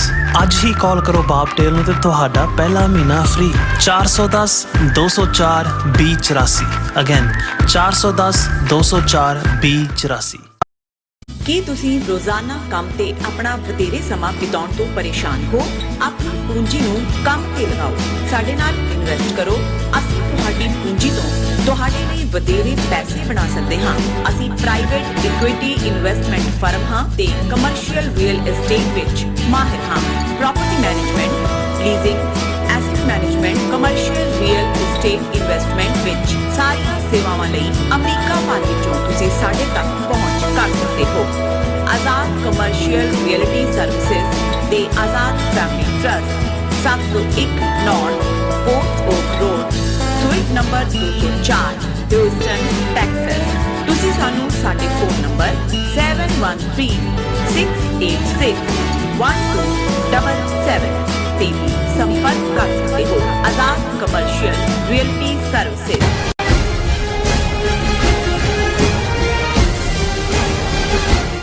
Viewers welcome back on programme. So viewers last ਵਾਲੇ ਸੈਗਮੈਂਟ ਦੇ ਵਿੱਚ ਆਪਾਂ ਰੂਹਾਨੀ ਵਿਚਾਰਾਂ ਕਰਨ ਜਾ ਰਹੇ ਹਾਂ ਕਿ ਸਤਿਗੁਰੂ ਹੀ ਬੰਦੀ ਛੋੜ ਹਨ, ਜਿਹੜੇ ਸਾਨੂੰ ਮਾਇਆ ਦੇ ਬੰਧਨਾਂ ਤੋਂ ਆਜ਼ਾਦ ਕਰਕੇ ਵਾਹਿਗੁਰੂ ਨਾਲ ਜੋੜਦੇ ਹਨ। ਗੁਰੂ ਦਾ ਸੁਨੇਹਾ ਪਿਆਰ, ਵਿਸ਼ਵਾਸ ਅਤੇ ਦ੍ਰਿੜਤਾ ਹੈ। ਸੋ ਸਿੱਖ ਕੌਮ ਸਤਿਗੁਰੂ ਤੇ ਨਿਸ਼ਚਾ ਰੱਖ ਕੇ ਆਪਣੀ ਗੁਲਾਮੀ ਦੇ ਸੰਗਲ ਕੱਟੇਗੀ ਅਤੇ ਦਰਿਆਏ ਜਮਨਾ ਤੋਂ ਵਾਗਾ ਤੱਕ ਖਾਲਿਸਤਾਨ ਇੱਕ ਆਜ਼ਾਦ ਮੁਲਕ ਹੋਵੇਗਾ। ਸੋ ਇਸ ਬਾਰੇ ਆਪਾਂ ਗੱਲਬਾਤ ਕਰਨ ਜਾ ਰਹੇ ਹਾਂ। ਸੋ ਅਸੀਂ ਚਾਹਾਂਗੇ ਕਿ ਤੁਸੀਂ ਇਸੇ ਤਰ੍ਹਾਂ ਬਣੇ ਰਹਿਣਾ। ਦੇਖਣ ਸੁਣ ਲਈ ਲਿਖਣ ਲਈ ਤੁਹਾਡਾ ਸਭ ਦਾ ਬਹੁਤ ਬਹੁਤ ਧੰਨਵਾਦ। ਜੀ ਡਾਕਟਰ ਸਾਹਿਬ ਕੀ ਕਹਿਣਾ ਚਾਹੋਗੇ? ਦੇਖੋ, ਪ੍ਰੋਗਰਾਮ ਦੇ ਲਾਈਵ ਚੈਟ ਦੇ ਉੱਤੇ ਜਿਹੜੇ ਸਾਨੂੰ ਲਾਈਵ ਮੈਸੇਜ ਲਿਖਦੇ ਨੇ, ਅਸੀਂ ਉਹਨਾਂ ਸਾਰਿਆਂ ਦਾ ਹੀ ਸ਼ੁਕਰੀਆ ਅਦਾ ਕਰਦੇ ਹਾਂ। ਜੀ। ਔਰ ਸਾਡੇ ਵੀਰ ਸੈਯਦ ਹੁਸੈਨ ਸਾਹਿਬ, ਉਹ ਕੋਈ ਪ੍ਰੋਗਰਾਮ ਐਸਾ ਨਹੀਂ ਹੁੰਦਾ, ਸਾਰੇ ਹੀ ਜਿੰਨੇ ਸਾਡੇ ਸੈਗਮੈਂਟ ਹੁੰਦੇ ਨੇ ਐਵਰੀਡੇ, ਉਹਦੇ ਥੱਲੇ ਉਹਨਾਂ ਨੇ ਹੁਣ ਵੀ ਔਰ ਜਦੋਂ YouTube ਤੇ ਪੋਸਟ ਹੁੰਦੇ ਨੇ ਉਹਨਾਂ ਨੇ ਗ੍ਰੇਟ ਪ੍ਰੋਗਰਾਮ ਜਿਹੜਾ ਉਹ ਲਫ਼ਜ਼ ਲਿਖਿਆ ਹੁੰਦਾ। ਅਸੀਂ ਉਹਨਾਂ ਦੇ ਸ਼ੁਕਰਗੁਜ਼ਾਰ ਹਾਂ। ਔਰ ਹੁਣੇ ਹੀ ਮੈਂ ਦੇਖ ਰਿਹਾ ਸੀ ਕਿ ਜੀ ਦੀ ਆਈਡੀ ਜਿਹੜੇ ਆਈਡੀ ਤੋਂ ਸਾਡੇ ਵੀਰ ਜੀ ਨੇ ਕਿਹਾ ਕਿ ਭਾਈ ਅੱਜ ਤੋਂ ਬਾਅਦ ਅਸੀਂ ਕਦੇ ਵੀ ਇਸ ਦਿਨ ਦੇ ਉੱਤੇ ਜਿਹੜੀਆਂ ਬੈਸਟ ਵਿਸ਼ੇਜ਼ ਨਹੀਂ ਕਿਸੇ ਨੂੰ ਦਿਆਂਗੇ ਜਦੋਂ ਤੱਕ ਸਾਡੇ ਯੋਧੇ ਜੇਲ੍ਹਾਂ ਚੋਂ ਰਿਹਾ ਨਹੀਂ ਹੁੰਦੇ ਔਰ ਅਸੀਂ ਉਸ ਧਰਤੀ ਦੇ ਉੱਤੇ ਆਪਣੇ ਆਜ਼ਾਦੀ ਨਹੀਂ ਮਾਣਦੇ, ਬ੍ਰਾਹਮਣਵਾਦ ਦੀ ਗੁਲਾਮੀ ਦੇ ਸੰਗਲ ਕੱਟ ਨਹੀਂ ਲੈਂਦੇ। ਬਹੁਤ ਬਹੁਤ ਸ਼ੁਕਰੀਆ। ਦੇਖੋ, ਕੁਝ ਚੀਜ਼ਾਂ ਸਮਾਜਿਕ ਤੌਰ ਦੇ ਉੱਤੇ ਬਹੁਤੇ ਲੋਕ ਅਨਅਵੇਅਰ ਵੀ ਨੇ, ਲੇਕਿਨ ਮੈਂ ਸਮਝਦਾ ਵੀ ਜਿਨ੍ਹਾਂ ਤੱਕ ਇਹ ਮੈਸੇਜ ਪਹੁੰਚਦਾ ਹੈ ਉਹ ਜ਼ਰੂਰ ਦੇਖਣ। ਇਹ ਨਹੀਂ ਹੈ ਵੀ ਡੇ ਟੂ ਡੇ ਜ਼ਿੰਦਗੀ ਨੂੰ ਅਸੀਂ ਕੋਈ ਬਿਲਕੁਲ ਬੇਰਸ ਕਰਨਾ ਹੁੰਦਾ, ਲੇਕਿਨ ਇੱਦਾਂ ਦੇ ਮੌਕਿਆਂ ਤੇ ਸਾਡਾ ਧਿਆਨ ਇੱਕ ਪਾਸੇ ਅਸੀਂ ਅਰਦਾਸ ਵੀ ਕਰ ਰਹੇ ਹੋਈਏ, ਜਹਾਂ ਜਹਾਂ ਖਾਲਸਾ ਜੀ ਸਾਹਿਬ ਤਹਾਂ ਤਹਾਂ ਰੱਖਿਆ ਰਿਆਇਤ। ਮੰਗਦੇ ਤਾਂ ਰੱਬ ਤੋਂ ਇਹੀ ਹੈ ਕਿ ਭਾਈ ਜਿੱਥੇ ਗੁਰੂ ਕਾ ਖਾਲਸਾ ਹੈ ਵਾਹਿਗੁਰੂ, ਉਹਨਾਂ ਦੀ ਰੱਖਿਆ ਕਰੋ, ਉਹਨਾਂ ਨੂੰ ਪ੍ਰੋਟੈਕਟ ਕਰੋ, ਉਹਨਾਂ ਦੀ ਤੇ ਰਿਆਇਤ ਰੱਖੋ, ਉਹਨਾਂ ਦੇ ਉੱਤੇ ਉਹਨਾਂ ਦੇ ਸਿਰ ਤੇ ਹੱਥ ਰੱਖੋ।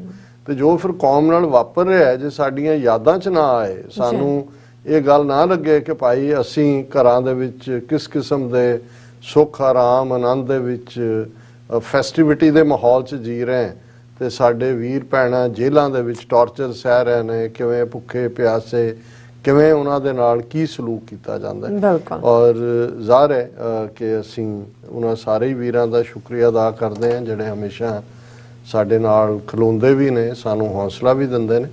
ਔਰ ਜਿਵੇਂ ਬੰਦੀ ਛੋੜ ਲਫ਼ਜ਼ ਕਿਉਂਕਿ ਅੱਜ ਬਹੁਤ ਇਸਤੇਮਾਲ ਹੋਇਆ, ਭਾਈ ਗੁਰਦਾਸ ਜੀ ਦੀ ਇੱਕ ਵਾਰ ਦੇ ਵਿੱਚ ਜਦੋਂ ਉਹਨਾਂ ਨੇ ਗੁਰੂ ਸਾਹਿਬਾਨ ਕਿਵੇਂ ਜਦੋਂ ਅਸੀਂ ਕਿਹਾ ਕਿ ਮਾਇਆ ਦੇ ਬੰਧਨਾਂ ਤੋਂ ਆਜ਼ਾਦ ਕਰਨ ਵਾਲੇ ਨੇ, ਔਰ ਮੈਨੂੰ ਇਹ ਲੱਗਾ ਕਿ ਭਾਈ ਅਸੀਂ ਜਿਹੜਾ ਅਸਲ ਬੰਦੀ ਛੋੜ ਤਾਂ ਸਤਿਗੁਰੂ ਹੈ ਜੀ, ਉਸ ਅੰਦਰ ਦੀ ਗੁਲਾਮੀ ਜਿਹੜਾ ਮਾਇਆ ਦੀ ਜਕੜ ਪਕੜ ਜਿਹੜੇ ਜਿਸ ਨੂੰ ਦੁਨੀਆ ਚਾਣ ਜਿਹਨੂੰ ਪ੍ਰਥਾਏ ਗੁਰੂ ਅਮਰਦਾਸ ਨੇ ਫਰਮਾਇਆ ਸੀ ਕਿ ਲਿਵ ਛੁੜਕੀ ਲੱਗੀ ਤ੍ਰਿਸ਼ਨਾ ਮਾਇਆ ਅਮਰ ਵਰਤਾਇਆ, ਅੱਛਾ, ਕਿ ਅੰਦਰ ਇੱਕ ਪਾਸੇ ਵੂੰਬ ਯੂਟਰਸ ਦੇ ਵਿੱਚ ਕੁੱਖ ਦੇ ਵਿੱਚ ਦਾ ਸਫ਼ਰ ਹੈ, ਜਿਸ ਦੀ ਸਫ਼ਰ ਦੀ ਸ਼ੁਰੂਆਤ ਜਿਹੜੀ ਹੈ ਹਰ ਜੀਓ ਗੁਫਾ ਅੰਦਰ ਰੱਖ ਕੇ ਵਾਜਾ ਪਵਨ ਵਜਾਇਆ, ਹਵਾ ਦਾ ਵਾਜਾ ਵੱਜਿਆ, ਦਿਲ ਧੜਕਿਆ, ਜ਼ਿੰਦਗੀ ਰੁਮਕੀ, ਔਰ ਉਸ ਸਾਰੇ ਸਫ਼ਰ ਦਾ ਇੱਕ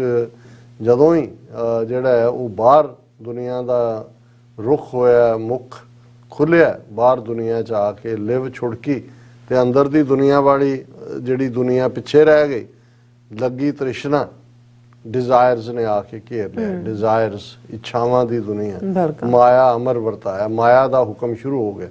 ਹੁਣ ਇੱਕ ਪਾਸੇ ਮਾਇਆ ਦਾ ਹੁਕਮ ਹੈ ਔਰ ਉਹ ਮਾਇਆ ਦੇ ਜਿਹੜੇ ਅੱਡ-ਅੱਡ ਰੂਪ ਨੇ, ਹਉਮੈ ਵੈਸੇ ਮੂਲ ਤੌਰ ਤੇ ਗੁਰੂ ਸਾਹਿਬਾਨ ਨੇ ਹਉਮੈ ਦੀਰਘ ਰੋਗ ਹੈ, दारू पी इस माहे, कृपा करे जे अपनी ता गुरु का शब्द कमाहे, कह नानक सुनो जनो इत संजम दुख जाए। मूल हौमे एक वन लाइनर जेड़ा डायग्नोसिस है, काम क्रोध लोभ मोह हंकार ईर्खा लालच दूजे तीजे ये सारे उदियां फिर अगों ऑफस्प्रिंग ने जेड़े हौमे चों ही निकलदे ने। काम भी उस चों है, क्रोध भी उस चों है, लोभ मोह हंकार ईर्खा ਜਾਂ ਹੋਰ ਜਿੰਨੀਆਂ ਵਾਈਸਿਸ ਜਿਨ੍ਹਾਂ ਦੇ ਲਈ ਵਕਾਰ ਅਸੀਂ ਕਹਿ ਸਕਦੇ ਹਾਂ ਉਹ ਹਉਮੈ ਚੋਂ ਹੀ ਨਿਕਲਦੇ ਨੇ। ਲੜਾਈ ਹਉਮੈ ਦੀ ਹੈ, ਇੱਕ ਪਾਸੇ ਅਹਮ ਹੈ ਤੇ ਇੱਕ ਪਾਸੇ ਗੁਰੂ ਦੇ ਅੱਗੇ ਆਪਾ ਸਮਰਪਣ ਕਰਨਾ ਹੈ, ਤਨ ਮਨ ਧਨ ਸਭ ਸੌਂਪ ਗੁਰ ਕੋ ਹੁਕਮ ਮੰਨੀਏ ਪਾਈਏ। ਪਰ ਇਹ ਹਉਮੈ ਰਾਹ ਦੇ ਵਿੱਚ ਕੰਧ ਬਣ ਕੇ ਖਲੋ ਜਾਂਦੀ ਹੈ, ਜਿਹੜਾ ਗੁਰੂ ਨਾਨਕ ਸਾਹਿਬ ਨੇ ਬਿਆਨਿਆ ਸੀ, ਕਿਵ ਸਚਿਆਰਾ ਹੋਈ ਹੈ ਕਿਵ ਕੂੜਾ ਟੁੱਟੈ ਪਾਲ। ਪਾਲ ਕਹਿੰਦੇ ਨੇ ਕੰਧ ਨੂੰ, ਕਿ ਕਿਵੇਂ ਝੂਠ ਦੀ ਕੰਧ ਜਿਹਦੇ 'ਚ ਜਿਹੜੀ ਸਾਡੀ ਹਉਮੈ ਦੀ ਵਜ੍ਹਾ ਕਰਕੇ ਮਾਇਆ ਦੇ ਪ੍ਰਭਾਵ ਨੇ ਖੜੀ ਕੀਤੀ ਹੈ, ਇਹ ਕਿਵੇਂ ਟੁੱਟੇ।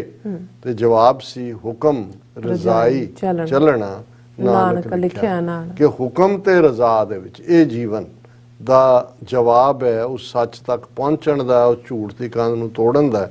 ਹੁਣ ਭਾਈ ਗੁਰਦਾਸ ਜੀ ਦੀ ਇਹ ਵਾਰ ਦਾ ਹਿੱਸਾ ਹੈ, ਸਤਿਗੁਰ ਪਾਰਸ ਪਰਸੀਐ कंचन करे मनूर मलीना, सतगुर बावन चंदनो वास सुवास करे लाखीना, सतगुर पूरा पार जात सिमल सफल करे संग लीना, मान सरोवर सतगुरु कागों हंस जलो दुध पीना, गुर तीरथ दरियाओ है पशु प्रेत करे परवीणा, सतगुर बंदी छोड़ है जीवन मुक्त करे उडीना, गुरमुख मन अपतीज पतीना। हुण ज़ाहिर है कि जिहड़ी इस दी क्रक्स है वो ये है कि सतगुर बंदी छोड़ है, कि गुरु सतगुरु बंदी चो आज़ाद करने वाले ने, हौमे दी कैद चो आज़ाद करने वाले ने, संसार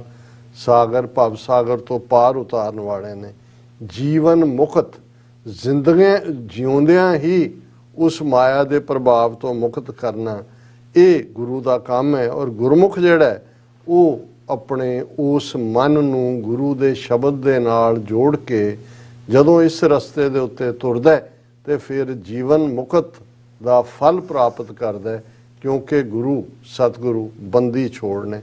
ਔਰ ਇਹ ਜਿੰਨੇ ਵੀ ਉਹਨਾਂ ਨੇ ਅਲੰਕਾਰ ਇਸਤੇਮਾਲ ਕੀਤੇ, सतगुर पारस परसी है कंचन करे मनूर मलीना, ਇਹਨੂੰ ਜਿਹੜਾ ਪਾਰਸ ਹੈ ਉਹਦੇ ਲਈ ਲਫ਼ਜ਼ ਜਦੋਂ ਤੁਸੀਂ ਅੰਗਰੇਜ਼ੀ 'ਚ ਦੇਖੋਗੇ ਤਾਂ ਉਹਨੂੰ ਫਿਲਾਸਫਰਜ਼ ਸਟੋਨ ਕਿਹਾ ਜਾਂਦਾ ਹੈ। ਇਹ ਕਵੀਆਂ ਦੀ ਹੈ, ਹੋ ਸਕਦਾ ਕਦੇ ਕੋਈ ਐਗਜ਼ਿਸਟ ਵੀ ਕਰਦਾ ਹੋਏ, ਪਰ ਉਹਨਾਂ ਦੀ ਇਮੈਜੀਨੇਸ਼ਨ 'ਚ ਹੈ ਕਿ ਪਾਰਸ ਇੱਕ ਐਸੀ ਧਾਤੂ ਹੈ, ਮੈਟਲ ਹੈ, ਜਿਹਦੇ ਨਾਲ ਜੇ ਤੁਸੀਂ ਲੋਹੇ ਨੂੰ ਟੱਚ ਕਰੋ ਤੇ ਉਹ ਸੋਨਾ ਬਣ ਜਾਂਦਾ ਹੈ। ਸੋ ਇਹ ਹੈ ਜਾਂ ਨਹੀਂ ਇਹ ਤਾਂ ਪਤਾ ਨਹੀਂ, ਲੇਕਿਨ ਭਾਈ ਗੁਰਦਾਸ ਜੀ ਕਹਿੰਦੇ ਨੇ ਸਤਿਗੁਰੂ ਐਸਾ ਪਾਰਸ ਨੇ ਕਿ ਅਸੀਂ ਜਿਹੜੇ ਮਨੂਰ ਗੰਦਾ, ਜਿਹੜੀ ਲੋਹੇ ਦੇ ਵਿੱਚ ਵੀ ਮੈਲ ਹੁੰਦੀ ਹੈ, ਅਸੀਂ ਗੰਦਾ ਲੋਹਾ ਹੈ, ਲੇਕਿਨ ਸਤਿਗੁਰੂ ਉਹ ਪਾਰਸ ਹੈ ਜਿਹਦੇ ਨਾਲ ਛੋਹ ਕੇ ਸਿੱਖ ਜਿਹੜਾ ਹੈ ਉਹ ਸੋਨਾ ਬਣ ਜਾਂਦਾ ਹੈ। ਜੀ ਸਤਿਗੁਰ 52 ਚੰਦਨੋਂ ਵਾਸ ਸਵਾਸ ਕਰੈ ਲਾਖੀਨ। ਹੁਣ ਇਸੇ ਤਰ੍ਹਾਂ ਚੰਦਨ ਬਾਰੇ ਕਿਹਾ ਜਾਂਦਾ ਹੈ ਕਿ ਉਹ ਵੀ ਚੰਦਨ ਹੋਏ ਰਹੇ ਬਸਿਆ ਜੋ ਚੰਦਨ ਪਾਸ, ਕਿ ਜਿੱਥੇ ਚੰਦਨ ਦੇ ਦਰਖਤ ਹੁੰਦੇ ਨੇ ਉਹਨਾਂ ਦੇ ਨੇੜੇ ਦੇ ਰੁੱਖ ਵੀ ਜਿਹੜੇ ਨੇ ਚੰਦਨ ਹੋ ਜਾਂਦੇ ਨੇ। ਸੋ ਭਾਈ ਸਾਹਿਬ ਕਹਿੰਦੇ ਨੇ ਕਿ ਭਾਈ ਗੁਰੂ ਉਹ ਚੰਦਨ ਹੈ ਜਿਹੜਾ ਸਾਡੇ ਵਿਚਲੀ ਬਦਬੂ ਨੂੰ ਵੀ ਕਈ ਗੁਣਾ ਜ਼ਿਆਦਾ, ਚੰਦਨ ਨਾਲੋਂ ਵੀ ਜ਼ਿਆਦਾ ਉਸ ਖੁਸ਼ਬੂ ਨਾਲ ਭਰ ਦਿੰਦਾ ਹੈ। ਸਤਿਗੁਰ ਪੂਰਾ ਪਾਰਜਾਤ ਸਿਮਲ ਸਫਲ ਕਰੈ ਸੰਗ ਲੀਨਾ।